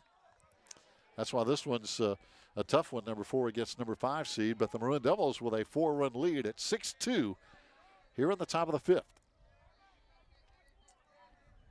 Full count, 1 out, 1 man on. 2 men on, I'm sorry. Runners at first and second. Foul ball. Over at the batting cage. Good job by Henry to fight that pitch off. Charlie going with a fastball, outer half, but still catching enough of the plate to make sure you got a strike out of it, or that Henry had to hit it. So that's the thing. You don't want to walk right here if you can help it. You want to stay in and around the zone, and that gives Henry a chance to put it in play. Pitch in, another foul ball. Off the bat of Nick Henry. Nick, one of the sophomores. Again, we talked about the seniors on this Cardinal team, but again, they have a lot of underclassmen who are going to come back and keep this a dangerous team next year. Well, the Maroon Devils are in the same boat, really. They've got Woodard and Winchester up the middle, and Collins. Carter Hayes. And Carter Hayes, all as underclassmen that'll be coming back. Strong up the middle. The old baseball adage, if you're strong up the middle, you're going to be okay. There's ball 4. And that's going to load the bases with 1 out now for the Cardinals. And so familiar situation. Yep. We've pretty much loaded them up again. So Tyler Schuler going to be coming out to talk to Charlie Collins. And we haven't seen anybody warm up yet. This is the first visit in this inning. So. And Griggs is not in the game. He's DHing today, so if he were going to come in, he would be warming up here somewhere around the Maroon Devils dugout. We've not seen hide nor hair of him outside the dugout, so that would lead me to believe this is Charlie Collins's until it's not anymore. Yes. Whenever that pitch count arrives or situation arrives, it's his to get into and out of. So we'll see if he can get out of it here with Diaz up. Another good hitter. There's no weak links in this Cardinal batting order for Union Academy. They're good. No doubt. 1 through 9, and you've got to be careful with the situation. With 1 out here, Maroon Devils in a position to concede a run to get an out. And that one up in the zone had Diaz swinging. So, again, Collins goes up to be successful. The danger, Gary, with going up is that if you don't get it high enough, it can go out of here. Good breaking ball, just missed. Just missing. Talking about Diaz, a good hitter, and he has power. 2 home runs on the year for the senior to go with his .327 batting average and 14 RBIs. Well, now is not the time for any of that. There's a swing and a miss. So far today, Diaz has hit it well both times. A fly to left field and a big double with an RBI last time, and a double here would knock in at least 2. I think the rogue football game that's in progress out there, football ended up over on the baseball field. So it'd take a quick timeout for Carson Taylor to go toss it back off the field. So 1-2 the count now goes up. Still climbing that ladder. Nobody's offered at it yet, but the thing about it, Gary, is it changes your eye level. Yeah, it helps set up the lower pitch later on at bat. And there was just missing outside. Runs the count full, I believe, 3-2 with one out. Well, if you're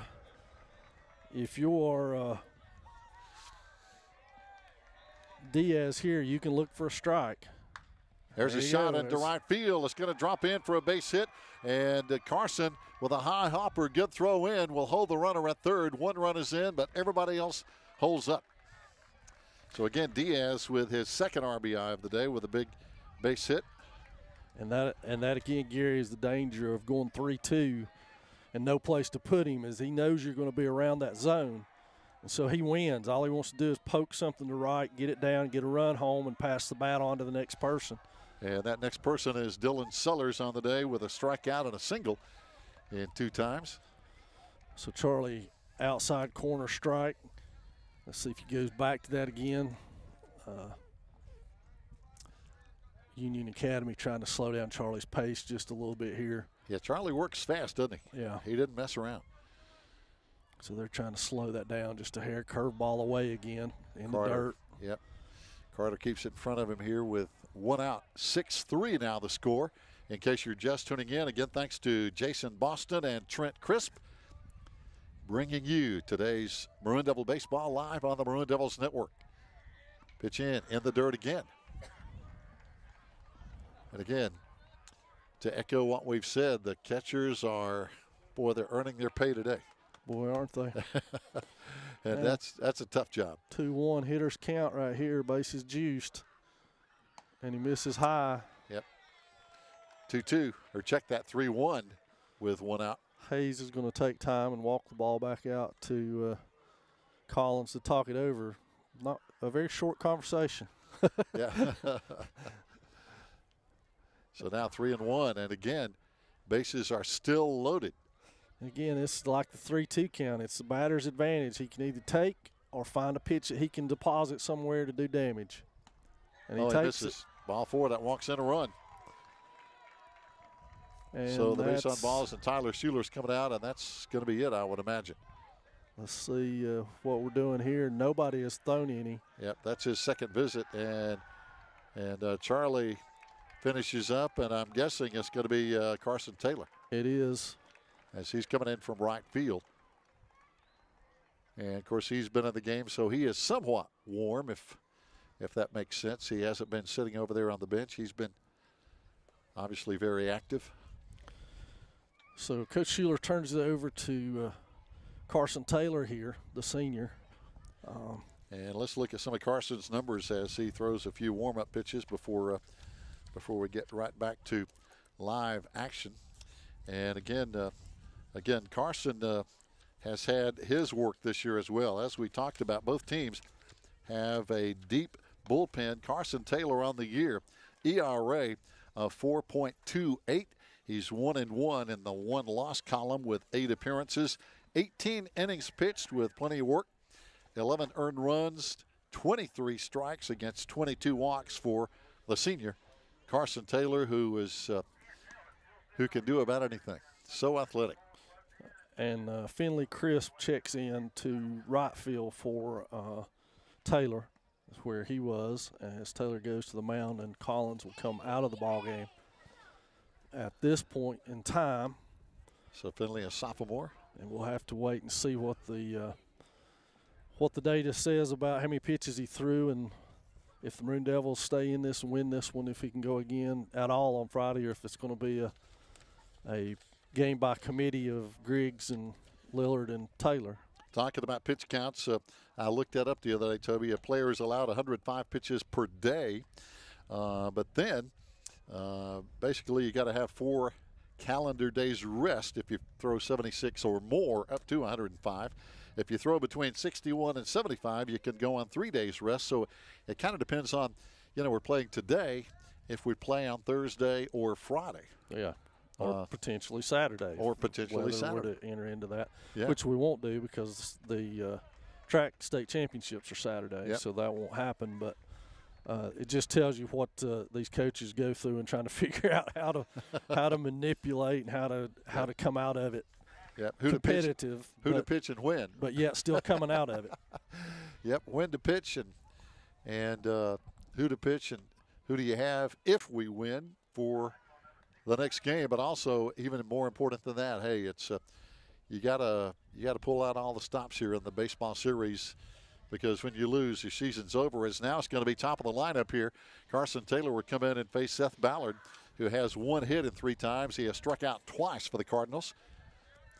Their standout center fielder, Carter DeVore, is going to be on deck. Top of the lineup here. Swing and a miss for a strike, 1 out. Bases still loaded, and a 6-4 Maroon Devil lead now with Carson Taylor on the mound, coming in for Charlie Collins. Got him on a corner strike. Quick 0-2 count now on the leadoff batter, Seth Ballard. Again, a unreal stat of 25 stolen bases. You don't want this guy on base. Well, if you do, it's in this situation where there's people in front of him. That's it, exactly. That'd be the best way to do it. That's it. With the bases loaded, it's kind of tough to steal. Carter DeVore, as we mentioned, on deck now for the Cardinals. Carson got him swinging a miss, and a big strikeout for Carson Taylor coming in relief. Sakes, what a big out. That is huge. Now 2 out, bases loaded. Not there yet, folks, but that's a great start. Now Carter DeVore, got to be careful. He hit the big solo home run over the right center field fence a couple of innings ago. Last time up, he walked. Got a base on balls. But it's a similar situation here. A couple of innings ago, the Cardinals had the bases loaded with 2 out and left those runners on base. Stranded runners is going to be the story of this game before it's over with, Gary. Both teams have stranded a lot of runners today. No doubt. On both sides, and at some point, one team's going to win and the other's going to regret leaving runners out there. That's it. That LOB stat is a killer. There's a foul ball out of play up into the lights almost on the first base side. But again, we're in the 5th. Of course, we play 7 innings. High school state playoffs round number 3. There are 16 1A teams still left in the state playoffs. Kind of the Sweet 16, if you will, to borrow a March Madness basketball term. Batter steps out of the box. We said this before, 2-1, a good hitter's count right here, because Carson doesn't want to go 3-1 on him. He wants to get a strike. So it's going to be something around the zone and something he can handle if he wants it. And there it is, straight up. Can Hyatt get here? It's going to fall. It's going to fall in for a base hit. 1 run is in. 2nd run is coming in. Runner is coming into 3rd. And so it's going to tie it up, I believe. That makes it a 6-6 ball game. And that's a big, big base hit for Carter DeVore. And that's darned if you do, darned if you don't right there, because you got to play your outfielders deep to cut off a double to keep them from scoring. And when they're deep, the little flares like that can fall and cause a lot of trouble, and that's just what happened. Yeah. You tell from it off the bat that Cooper's going to have a hard time getting to it, and he sure did. And so, Cooper's a fast guy, too. Good outfielder, so it got down. He earned it. Yes. But we're in cases now, back to 6-6, lead's gone, so you got 2 outs squeezing out right here. And here's the most dangerous hitter in the lineup for the Cardinals, Beckett Gurian, 446 batter. Again, one of their outstanding freshmen, leading the team with a 446 average. He and Carter Hayes, the team leaders in that category, as Carter blocks one in the dirt again from Carson Taylor. 2-0 count with 2 out. I'm not seeing Carson pitch this year, but I don't know if he does it all the time, but he's having a hard time with his plant foot. Once he hits with his left, is it staying put? He falls down on almost every pitch. That time he came over. Yep, I was just wondering if that wasn't causing him to end up miss low because he was coming down a little further than he's used to. That pitch was more on plane, and he stayed up on it. He missed inside. Now it's 3-0 for their best hitter. Not the best scenario for us. Runner going, and the ball gets through. through. And they're going to score the go-ahead run right here on a wild pitch. Yeah, coming in. This guy gets all the way to 3rd on it. So the runner from first goes all the way to 3rd, and the Cardinals score the go-ahead run on the pitch that gets through.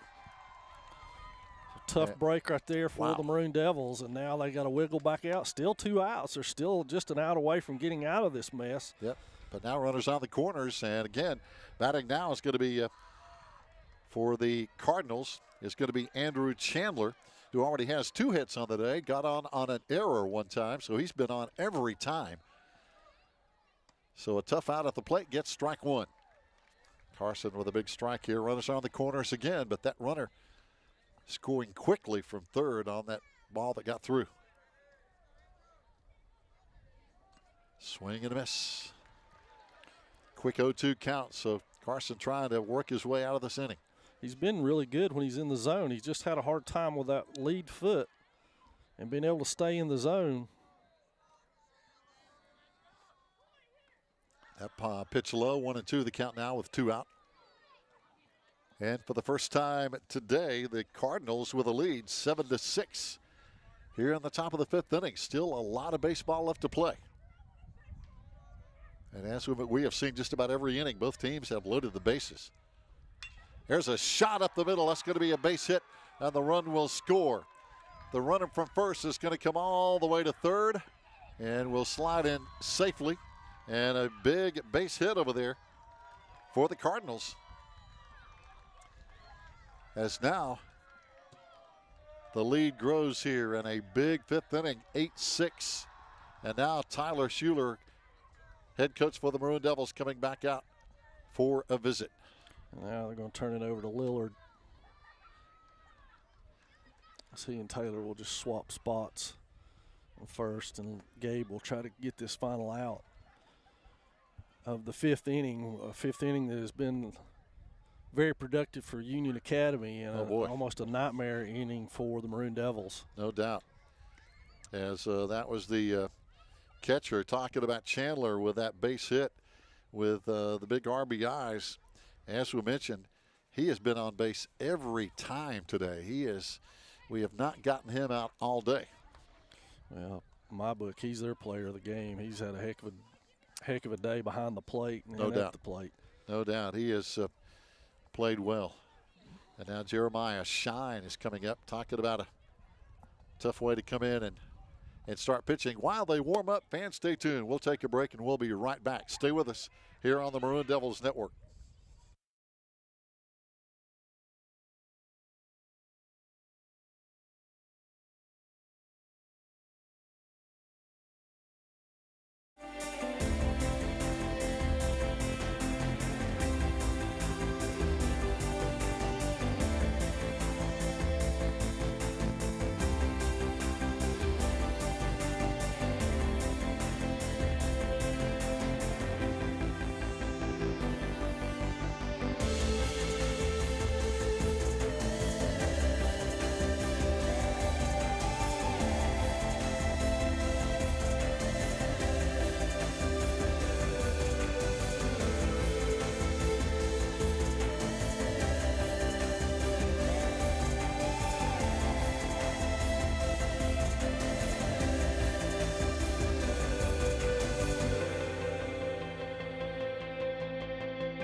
Fans, welcome back live as we are in the 5th inning, and right now the Cardinals are having their way at the plate with an 8-6 lead as the Maroon Devils go for pitcher number 3. Coming in is going to be Gabe Lillard. We'll tell you about his stats here in just a minute.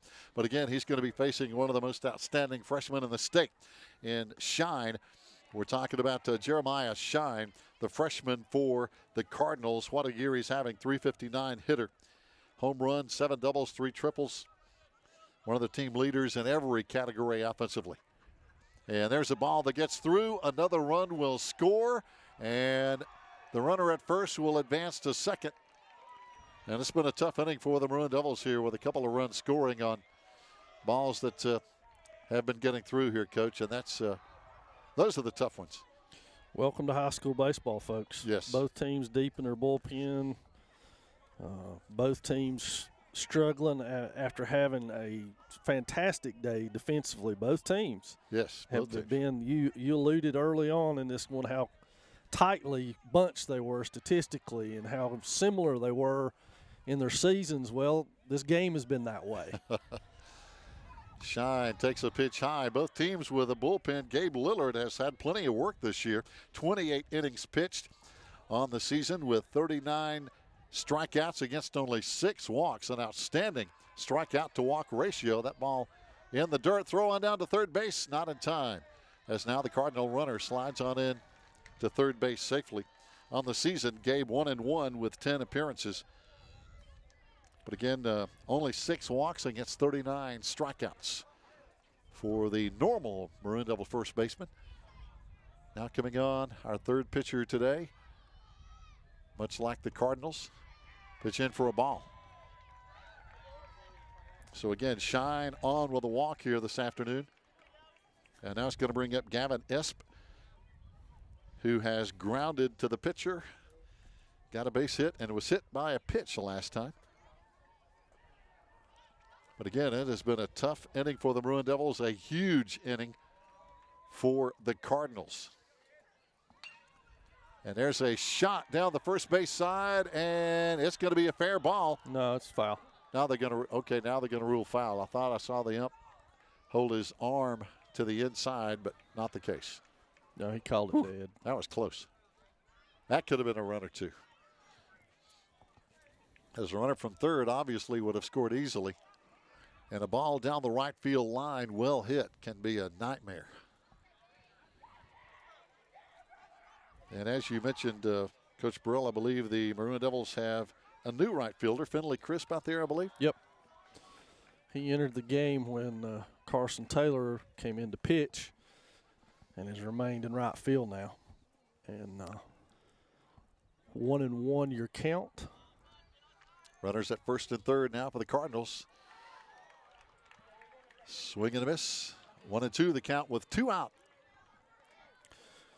And we've seen some damage with 2 out, and then we've seen both teams leave the bases loaded with 2 out.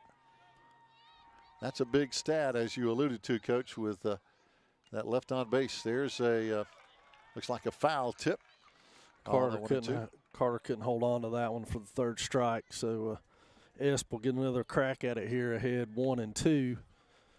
And the trouble begins, Gary, that at this point the Maroon Devil pitchers Taylor and Lillard, who've come in the game, can't go low for fear of a ball getting by Hayes and that run scoring, so they have to stay up. And they're not as effective up as they are down. There they go. They got a little off speed with that one, and Lillard gets a strikeout. Fortunately for the Maroon Devils, the damage isn't devastating. It's just a 3-run deficit. They can fight back from that, and we'll give them a chance to do that here in just a second in the bottom half of the fifth coming your way.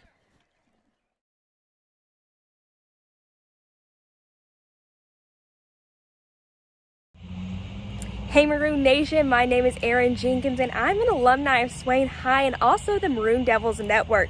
The network you're watching right now helped me chase my dreams and get my start in broadcast journalism. From weekly interviews with Coach B to hosting game day specials and even getting to sit down with some of Swain High's greatest football legends. History of the Maroon Machine.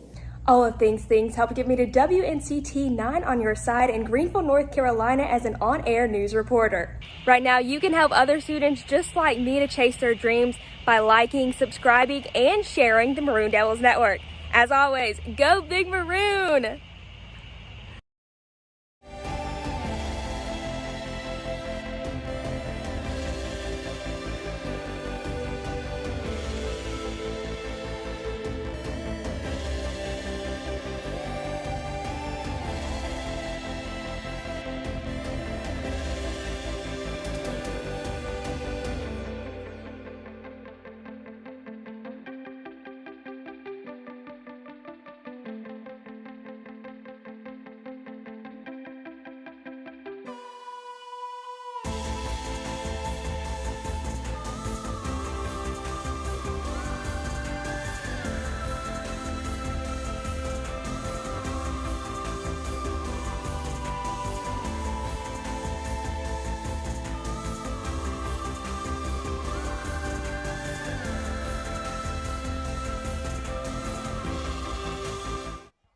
A tough top of the fifth inning for the Maroon Devils. A huge top of the fifth for the Union Academy Cardinals, with 7 runs across the plate for the Cardinals in the top of the fifth, as they now lead 9-6. And the Maroon Devils here batting in the bottom of the fifth inning. Leading off is going to be Reese Winchester, who led off with a crushing double last time, Coach Burrell. So let's see if Winchester, Lillard, and Woodard can get it going again.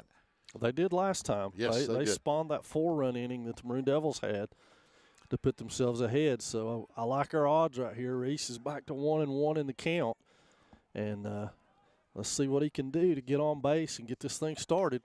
There's a shot over to first base. First baseman gets it on one hop and tags the bag, so that was an easy out for him over at first base.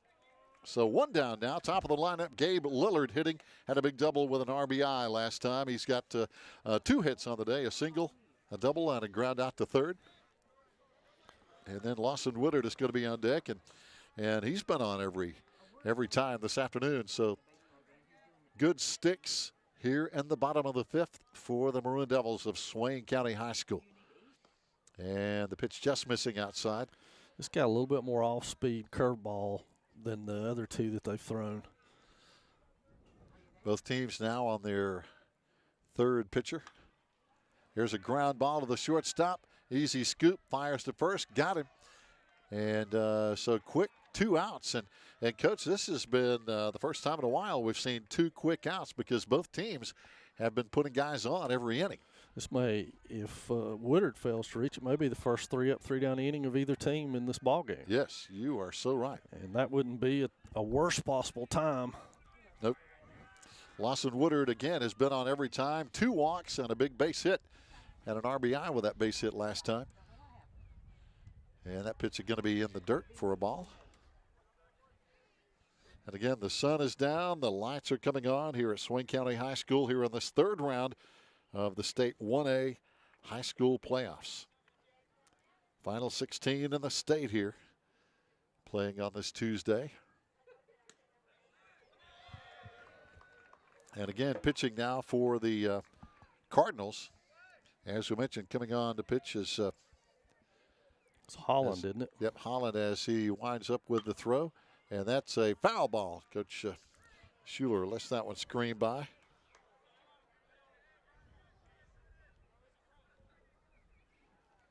So 2 strikes on Woodard now.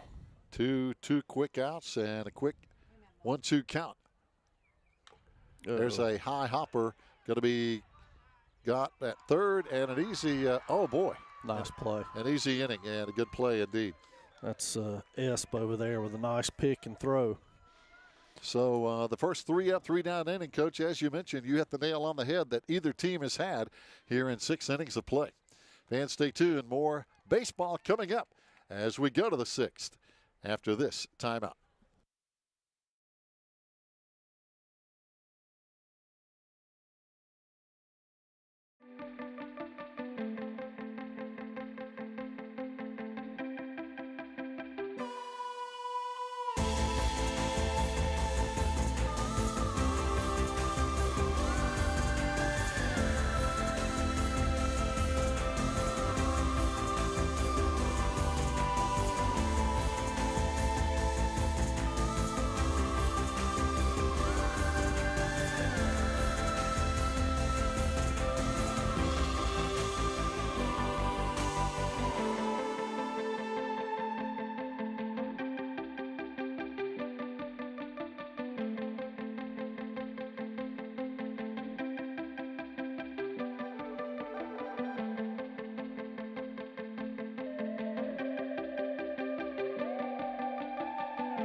Fans, welcome back here on the Maroon Devils Network. Again, thanks to Jason Boston and Trent Crisp, and also some great help from our good friend Perry Schuler for lining up and sponsoring today's broadcast here on the Maroon Devils Network. Third round of the State 1A playoffs. And right now, the Cardinals in the driver's seat. There's a ground ball back to the pitcher.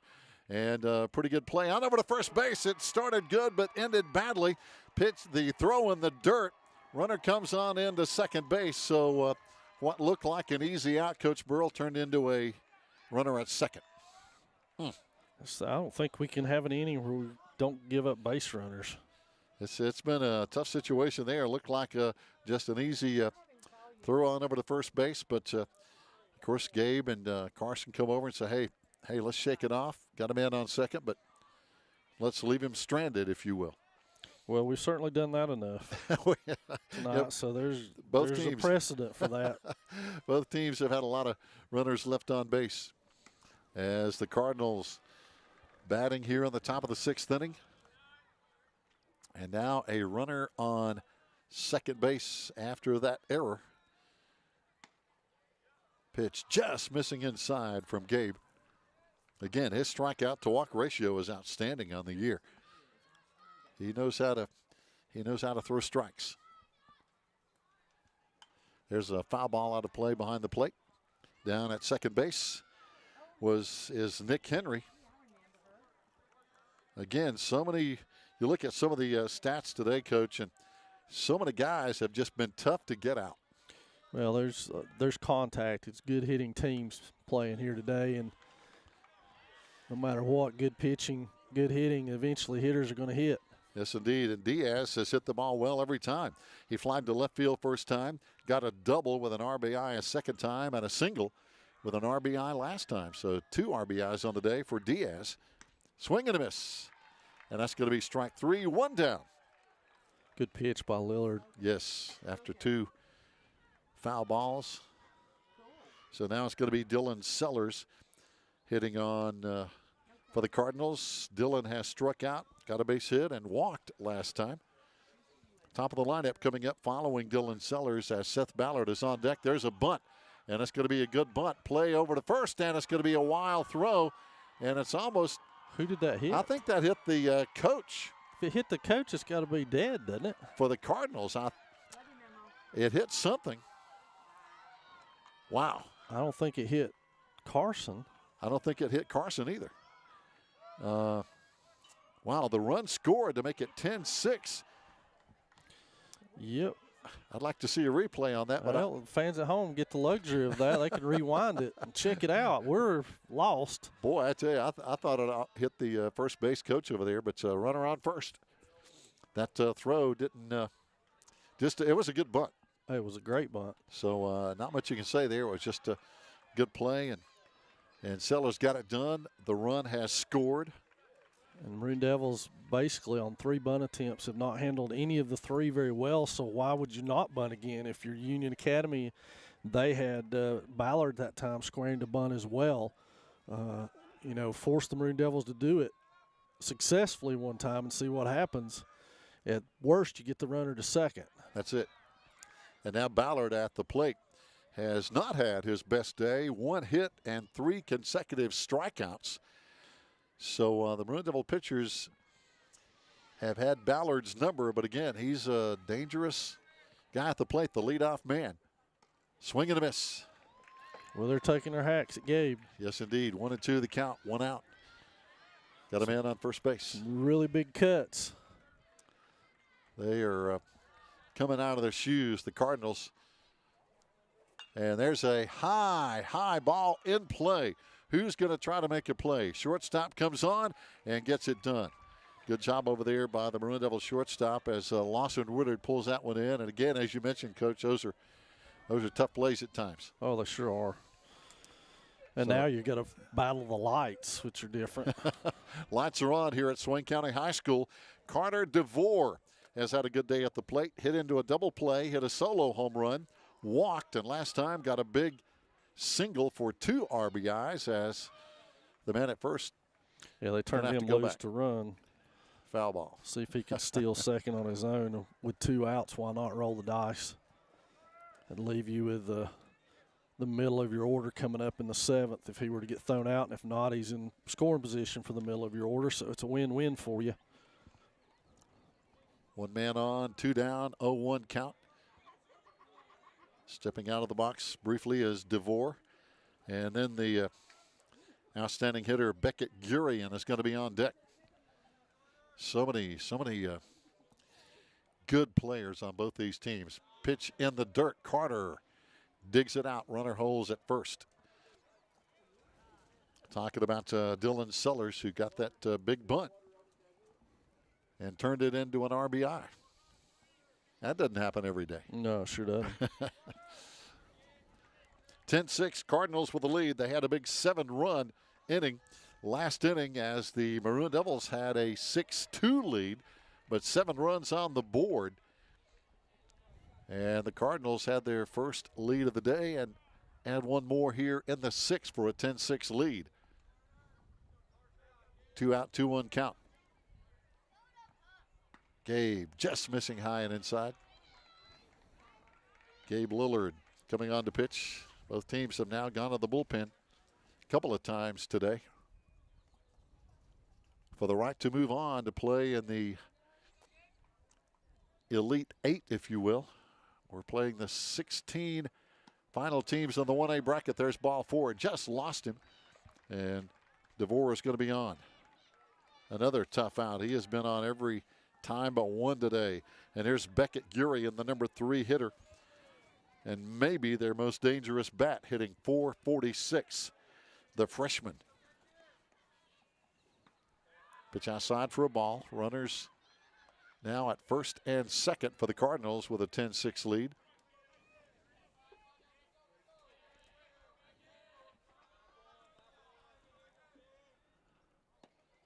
Pitch in as a good strike at the knees for Gabe Lillard.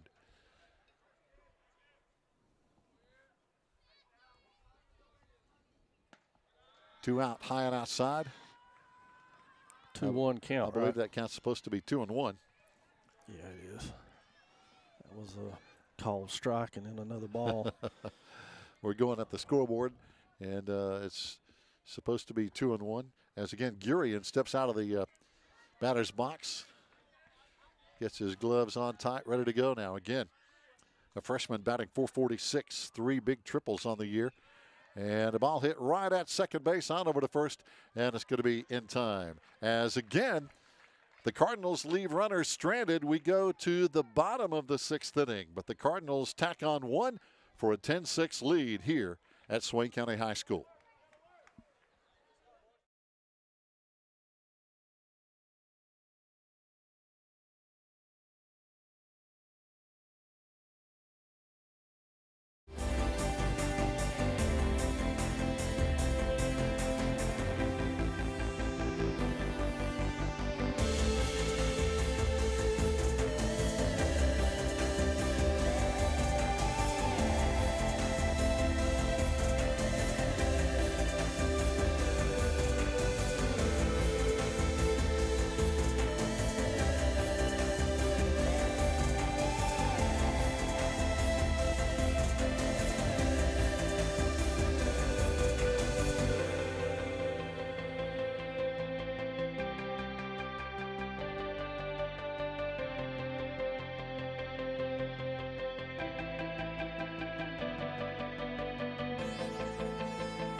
Welcome back to Swain County High School, bottom of the 6th inning here on the 3rd round of the State 1A Playoffs. A 10-6 lead by Union Academy now over the host team, the Maroon Devils of Swain County High School.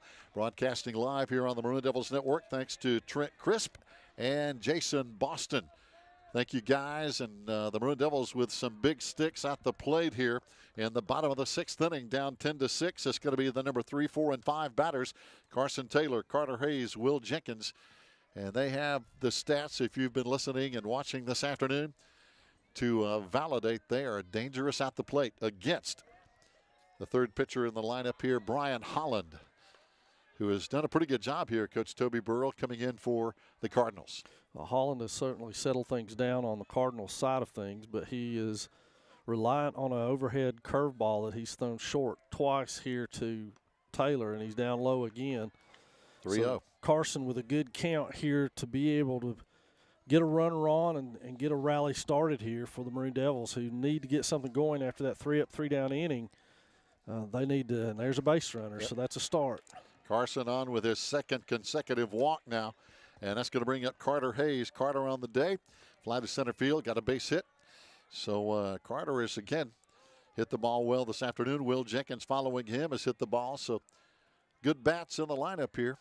Both teams, though, and I keep saying this over and over, when you're in the third round of the state playoffs, no matter what your level, 1A up to 4A, you're going to see some really good baseball players, and we're seeing that today. Oh, absolutely. And two good teams. This has been a good ball game. It really has. It is just what many fans have not expected to be typical high school baseball anymore. Is that, in the eras in the past, you're able to just go with your ace and throw him out there for 7 innings and do whatever you needed to do for the next game. And that's not the case anymore. You got to have a deep bullpen. You got to be able to throw some different pitchers out there. And both teams have had to do that. But when you get down to your third, fourth, fifth options, they're not as good as your one option, just because if they were, they'd be pitching. That's it.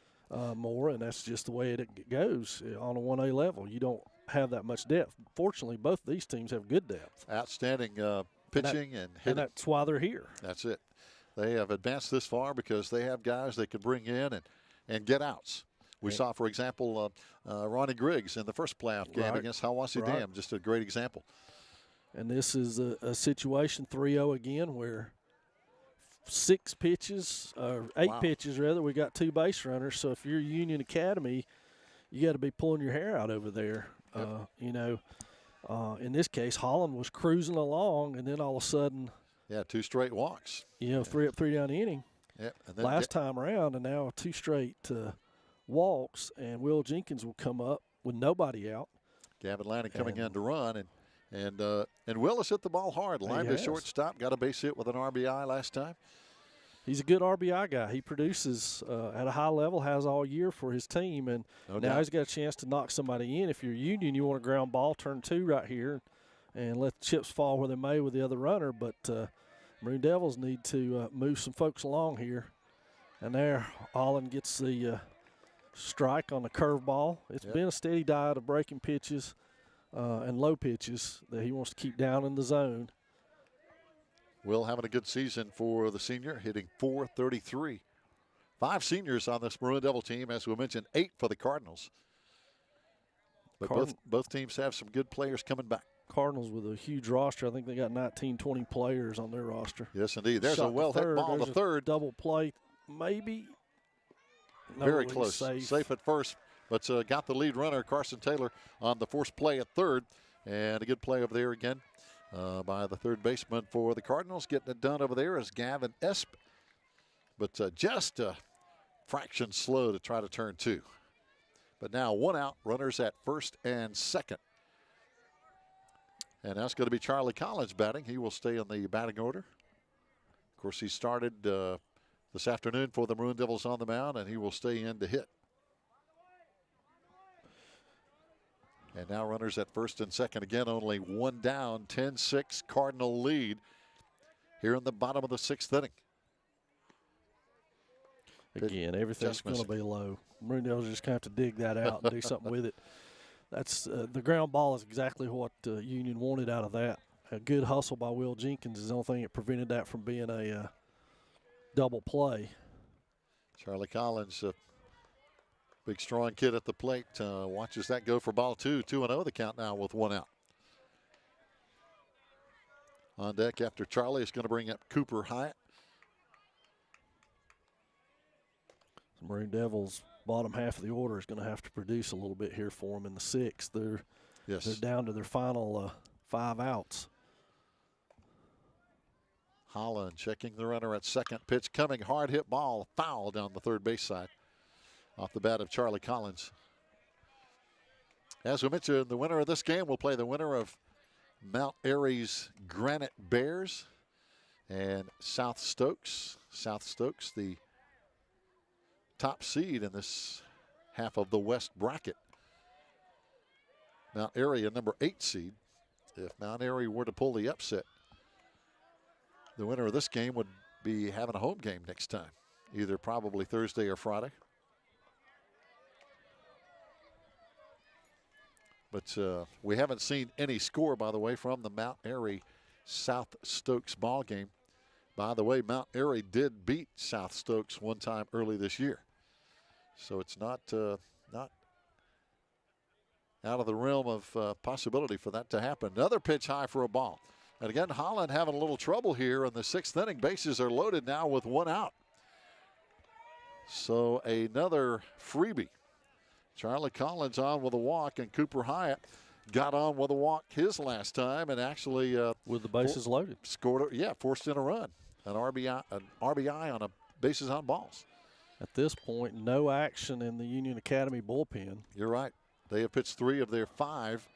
They have 5 guys. The Maroon Devils have four guys who have had some action this year. But now the bases loaded, 1 down. Maroon Devils fighting back. Cooper with a foul ball. Cooper on the day, grounded to the shortstop, walked, and popped out to the shortstop. All right, here, it'd be nice to get a base hit somewhere in a hole. Get a couple of runs home and kind of break that log jam a little bit. We've been stuck on 6 for a little while now. Yep. And there is a pretty good gap between first and second. Second baseman for the Cardinals shading over now. Short and third as well, as they're holding the runner at second close. Pitch missing outside for a ball. 2-1 the count with 1 out. That breaking pitch is consistently missed there this whole inning for Holland. And they're going to stick with it because that's his bread and butter. His coach over there telling him to really swing through that left shoulder and pull on through. But again, he's down low. Missed again. With that same pitch, same spot, same location. And so the Maroon Devils have worked it really good so far here. Let's see if he comes to Cooper with a big pitch that he can drive somewhere at 3-1. 1 out, bases loaded here. 10-6 Cardinal lead. He had to come in with a strike, and he got it. Cooper thought it was outside. He had already thrown the bat, and there's a throw to third base. The run will score. So the Cardinals with a little bit of a throwing error there. And interesting to see if that's going to stay, and I believe the umpire is going to let it. Yeah, because it was a live ball. Yeah, Cooper tossed his bat, was headed to first base, but it was a called strike. But they threw over to third base. Because wild. The runner at third had broke down the line thinking he was scoring. Yeah. Coach Schuler waving him back frantically, and the throw was errant, and he was able to score. Scores anyway. Oh, what a play. What a catch at third base on a hot one hopper. Great play at third base over there by Gavin Esp to get out number 2. That was a heck of a pick over there by him. It was, and but the run scored. So 2 runs in for the Maroon Devils now, making it 10-8 with 2 out. And still a runner at third base. Over here at third is, for the Maroon Devils, is Charlie Collins. And batting now, I think this is Blankenship. I believe you're right. It's going to be Cameron Blankenship coming on to hit his first time today. First time at the plate. He's been playing defense, but no hitting today until now.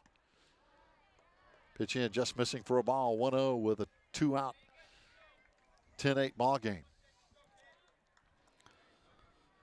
And on the season, Cameron Blankenship very, very dangerous, hitting .311, 27 runs scored, 19 hits, 9 RBIs. The thing about Cameron is he doesn't have a ton of strikeouts. He's got a real good idea of where the strike zone is. He does. And so this is good at bat for him, and the strike zone is being consistent all day long. And so far, Holland, this inning has struggled to find it. He has. 2-1 the count now with 2 out. So Cam can look for something to hit right here, I believe. And runs him high, and he hasn't done that much. No, that's the first miss up there that I've seen in a while from Holland. He's been down a lot. Yeah, going low. But he's trying to find the strike zone. That was a fastball that he tried to spot up there high for Blankenship. 3-1 count. And he got him on call strike. Full count now with 2 out. Runner at third. Maroon Devils down by 2, bottom of the 6th. Cameron back in the box now. Full count with 2 out. Base hit will make it a 10-9 game. And there's a high pop-up, going to be trouble down the third base line, and it's going to be, dropped in foul territory. What an effort here by the left fielder for the Cardinals. Coming on is, again, Nick Henry. We saw him do that earlier today, Coach Burrell, as Nick Henry, I mean, he ran a half a mile to try to get that foul ball. Well, these outfielders have been all out all day today. They have. Cam Blankenship with a similar catch over here on a foul ball earlier right in front of us. Good job, and that was a great hustle there by Henry to get to that even. Great effort. And almost made the play. Yep, got a glove on it. And now Blankenship gets new life. Let's see what he can do with it. 3-2 count, 2 out, 1 man on. There's a ground ball, high hopper to third base, and he bobbles it. The run scores, and it's a 10-9 game. What a break for the Maroon Devils, and what a tough break for the Cardinals. As we mentioned, Gavin Esp at third base has been phenomenal today, but that ball slipped out of his hand on the transfer of the glove to the hand. We're seeing some tough breaks for kids who have played really great all day long. Espy just made a fantastic play right before that. Yeah. And that one just handcuffed him. He couldn't do anything with it, and it's a tough break.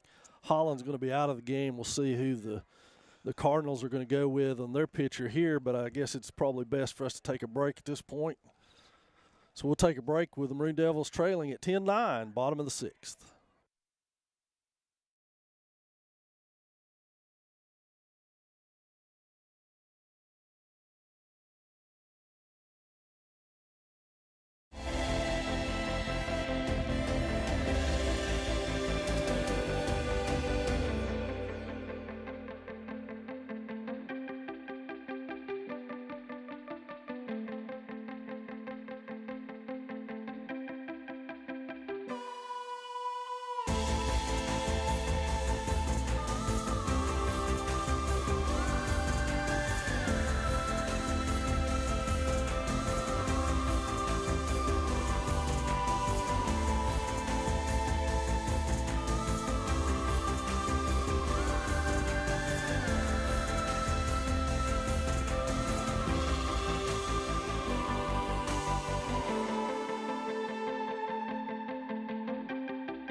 Fans, welcome back as the Cardinals go to the bullpen. This time coming in is going to be Dylan Sellers on the year. 7.56 ERA. Outstanding record, 5-1 in 10 appearances.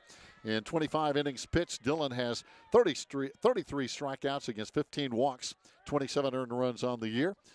And again, a lot of work this year. 25 innings pitched for Dylan Sellers, a senior, 5'9", 150-pounder, and he throws hard. He'll face Reese Winchester to start it for his trip here. Winchester, of course, cranked up the Maroon Devil rally with a double of his own there a couple of innings ago. So a double right here would be just what the doctor ordered to keep this rally going for the Maroon Devils, who've pulled back to within one here in the 6th with 2 outs. So big-time plays for the Maroon Devils in that rally. Swing and a miss, and that's going to be a 1-2 count. Reese has been a tough out today. He's flying to center field, had a big double, grounded to first base last time. Sellers is a tough out here because he comes in after the Holland curveball, and he is gas. He's throwing nothing but gas. He's throwing heat. And so the Maroon Devils have seen that overhead 12-6, 12-6, curveball. And now this guy comes in a little bit out of the side, not so much sidearm, but a little bit out of the side and gas. Yeah, just throwing heat. That one high, missing for a 2-2 count with, again, 2 out. Man on first, Cam Blankenship coming in. And at his first appearance, he reached on the error. Yep. That plated another Maroon Devil run.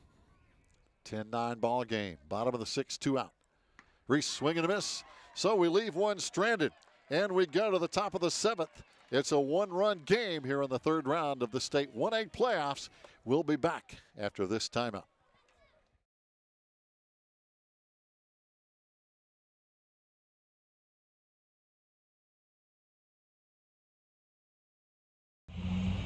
Hey Maroon Nation, my name is Erin Jenkins and I'm an alumni of Swain High and also the Maroon Devils Network. The network you're watching right now helped me chase my dreams and get my start in broadcast journalism. From weekly interviews with Coach B to hosting game day specials and even getting to sit down with some of Swain High's greatest football legends. History of the Maroon Machine. All of things help get me to WNCT 9 on your side in Greenville, North Carolina as an on-air news reporter. Right now, you can help other students just like me to chase their dreams by liking, subscribing, and sharing the Maroon Devils Network. As always, go Big Maroon!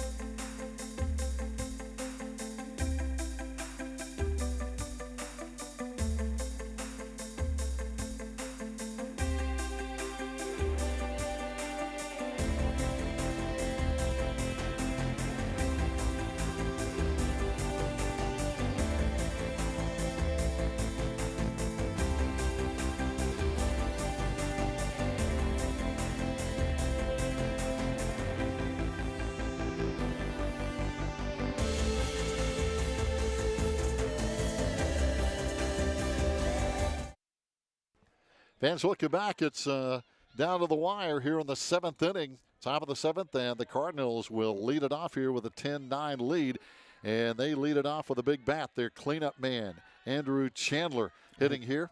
And he has been a tough out today, and he fouls one down the first base side. Chandler on the day, 3 hits, and got on with an error. So, again, Toby, we keep saying this. Every batter is just a tough out. Yeah, it is. And how big are left on base runners earlier in the game at this juncture with a 1-run game for both teams? Oh, huge.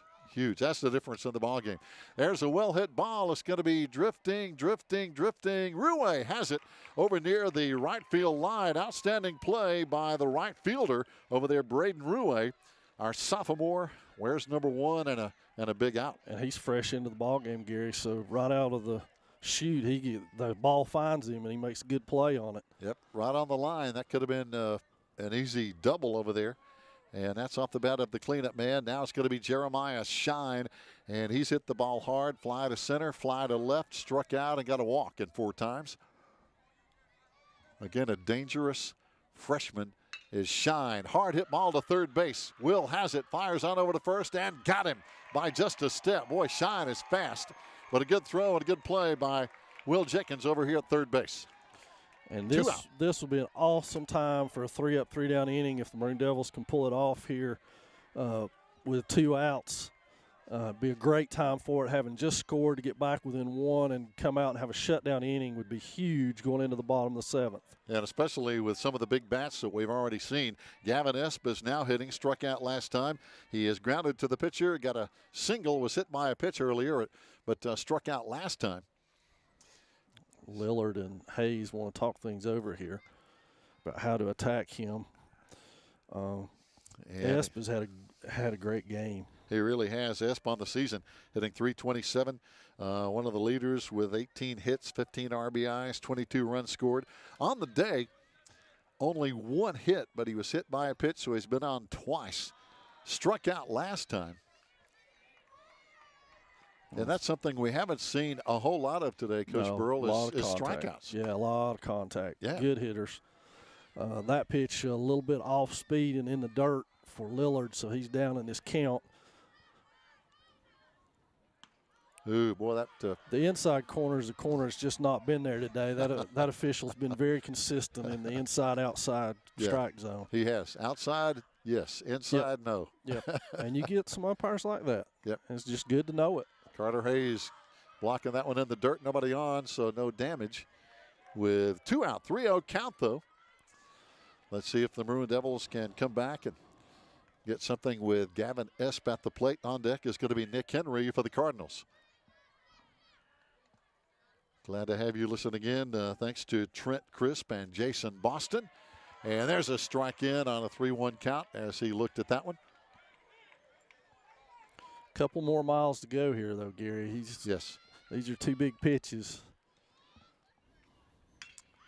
There's a shot to the shortstop and over to first base in time. Having to pull, but I'll tell you, Carson got it done. He pulled, but tagged him on the way in. And that might be the first 3-up, 3-down inning for the Cardinals. I believe you're right, Gary. And like I said, it's a huge momentum builder for the Maroon Devils, who now enter the bottom of the 7th, needing 2. 1 to tie it, 2 to win it. We'll be back with the bottom of the 7th.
Bottom of the 7th inning, do or die time for the Cardinals and the Maroon Devils, 10-9.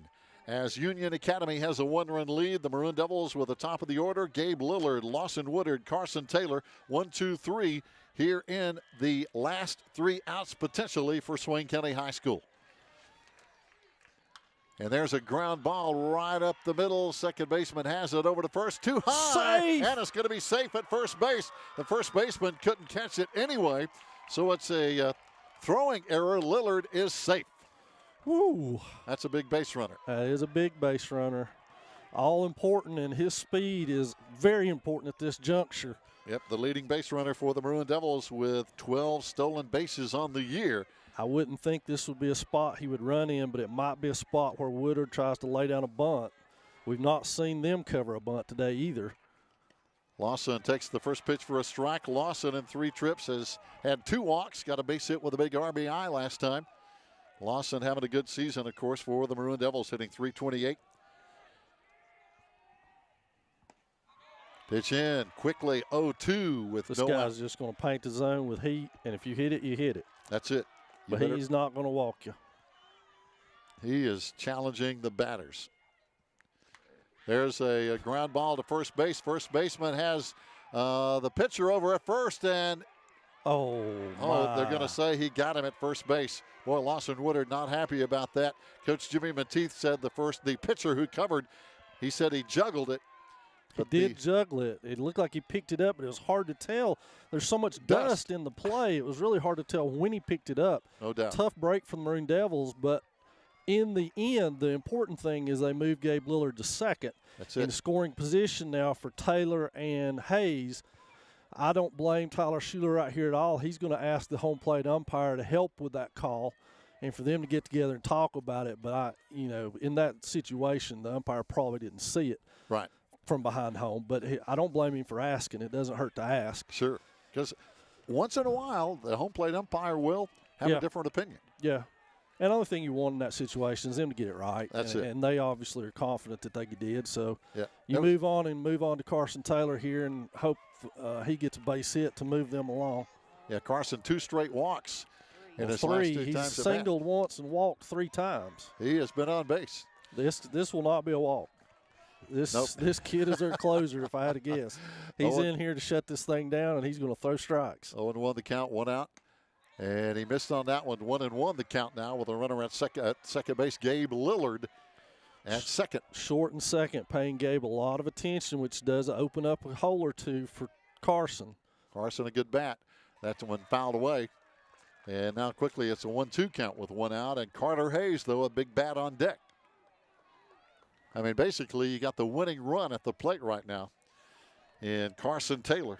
And he's hit 2 home runs this year. Carson took a hack right there to try to end it. That was a home run cut. And a home run, a walk-off home run in the bottom of the 7th, and you're a hero. Yeah. Lillard's run is the important one right now to extend the ball game, though. They got to get him home or this thing's over. Carson steps back in, 1-2 count with 1 out. Going up. Down low, missed. Yep, missing low for a 2-2 count now. 10-9, Cardinals up, bottom of the 7th. Tying run at second. Carson at the plate, 2-2 count, 1 down.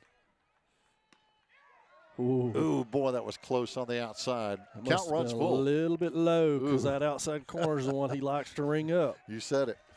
I kept watching him for a punch out, but he didn't get it. 3-2 count, 1 out. Pitch high, that one not even close. Wow, really missed. And now the Maroon Devils with runners at first and second. And the big bat of Carter Hayes at the plate. Carter walked last time. Got a single before that. Hit a long fly to center field earlier. Yeah, he's single, sacrifice fly, and 2 walks on the day. So productive day when Carter's been allowed to swing it. And now he should be allowed to swing it because there's 1 out. Ground ball gets it for the Cardinals. That's a fly. That's going to stay in the park.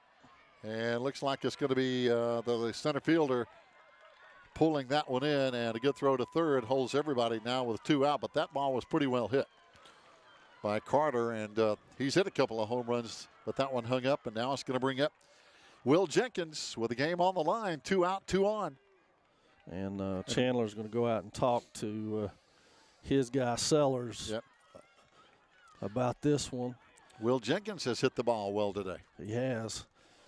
So the Maroon Devils down to their final out here in the bottom of the 7th, 3rd round of the North Carolina High School Athletic Association State Baseball Playoffs. We knew it was going to be a tight one from the way this thing opened up. It's been back and forth. Both teams very equally matched. Both teams very good. Yes, and, great game. Union Academy is a little bit ahead right now. Let's see if the Maroon Devils run out of outs or if they're able to capitalize. Pitch in for a strike. And again, on the mound, Dylan Sellers has come in as the flamethrower, if you will, throwing strikes. There's a ground ball. Slow roller. Right back to him on over, and he's going to run it out, and that's going to be the ball game. The pitcher didn't even risk throwing it to first base. He runs and tags the bag. We had the tying and winning runs on, but it was not meant to be, fans, as the Maroon Devils lose a tough one here in the bottom of the 7th inning with more runners left on base in a 10-9 Union Academy win as they will move on to play the winner of South Stokes and Mount Airy. You hate it for our kids because it was a heck of a season for them. Yes. 14 wins in a row, Smoky Mountain Conference champions. Nothing to hang your head about. Nope. Tough loss. But, Great season. You know, you can take solace in the fact that Union Academy is a good baseball team. They are. Very solid. Very good, very solid all the way through. They played well today. I think our Maroon Devils played well today. They to be did. honest with you, Gary, it was a good game. Tough one for them to lose. I hate it for them. But they played well enough to win. They just come up one run short in the broad scheme of things of being able to bring this one home. But what an exciting season these guys have done. What a great job Tyler Schuler's done as their skipper this year, leading this team and being able to get as much as he's able to get out of this team. They exceeded expectations and then some. That's just a testament to those seniors and the way these kids responded all year long to Coach Schuler and Coach Monteith and what they did. A heck of a job. Great season. They're going to look back on it one day with a lot of fond memories and, a lot of pride at what they've built here with the baseball program. But today, just a tough day for them. And, like I say, for the 5 seniors, I hate it for them. I really do, because I know how tough these huddles are that they're getting ready to go into. And I've been in them, and it's not easy, especially when you got 5 kids who've been a part of your program for all 4 of their years, and you've seen them grow up into young men, and you wanted a little better outcome for them, but it just didn't work out today. But, they have nothing to hang their head about. Oh, no doubt. The Maroon Devils finished the season 16-4, again making it into the final 16 in the entire state, into the final 8 in the West bracket, 11-1 conference record. We finished up again first place in the Smoky Mountain Conference. It's always a very tough league, but again, we knew coming in it was going to be a tough situation here with Union Academy, and they're going to move on to play, and their next game is going to be tough as well, Coach. But again, it's been a fun ride. It's been a fun season, and our hats off to these players and coaches. You just hate it for our kids because, like I say, either team could have won this game. It was that tight throughout. Yep. Either team could have won it, and it's just unfortunate for our guys that one inning kind of was our undoing. Other than that, it was us all the way. Other than that one inning, and it was our undoing. But a tremendous job all the way around. Like I say, there's a lot to. They've done a lot of great things here for Swain baseball. Huge crowd out here. I don't even remember the last time that we hosted 3 playoff games. It's been a long time in a row. It's been a long time. So kudos to this team. Like I say, they got a ton to be proud of. But this was not what they envisioned or any of us envisioned for them. And we're appreciative to the guys who sponsored us, because we're always, as a Maroon Devil Network, we're always proud to bring you Maroon Devil athletics, even on nights like tonight when it don't end right for the good guys. We're still proud to bring it to you. Proud of our kids and the effort they give, and our coaching staff and what they've done. So it's our privilege to be able to come into your living room and bring this to you, and we appreciate you watching it. And we'll continue our pledge of covering Maroon Devil athletics all the way through. But this is probably going to do it for us for this year. We'll see everybody again in the fall when Maroon Devil athletics kicks up. But state championship weekend coming up in track this weekend. We wish both those squads the best. Hope they bring back some gold. And but again, tough night for the Maroon Devils. And again, I hate it for those 5 seniors. But man, in a few months and a few years, what a legacy they've left here, and they can hold their heads up proud over that, I think, Gary. Oh, no question about it. Again, you were talking about, we want to thank our people who have brought you broadcasting in the playoffs, Jason Boston and Trent Crisp tonight, Stacy and Matt Pegg, Jerry McKinney, Perry Schuler has been he's been our key man to line up our sponsors, Perry and Diane Schuler. Thanks to them. And again, a tough one here today, but that is going to wind it up. And more sports down the road, and we hope you'll join us next time right here on the Maroon Devils Network.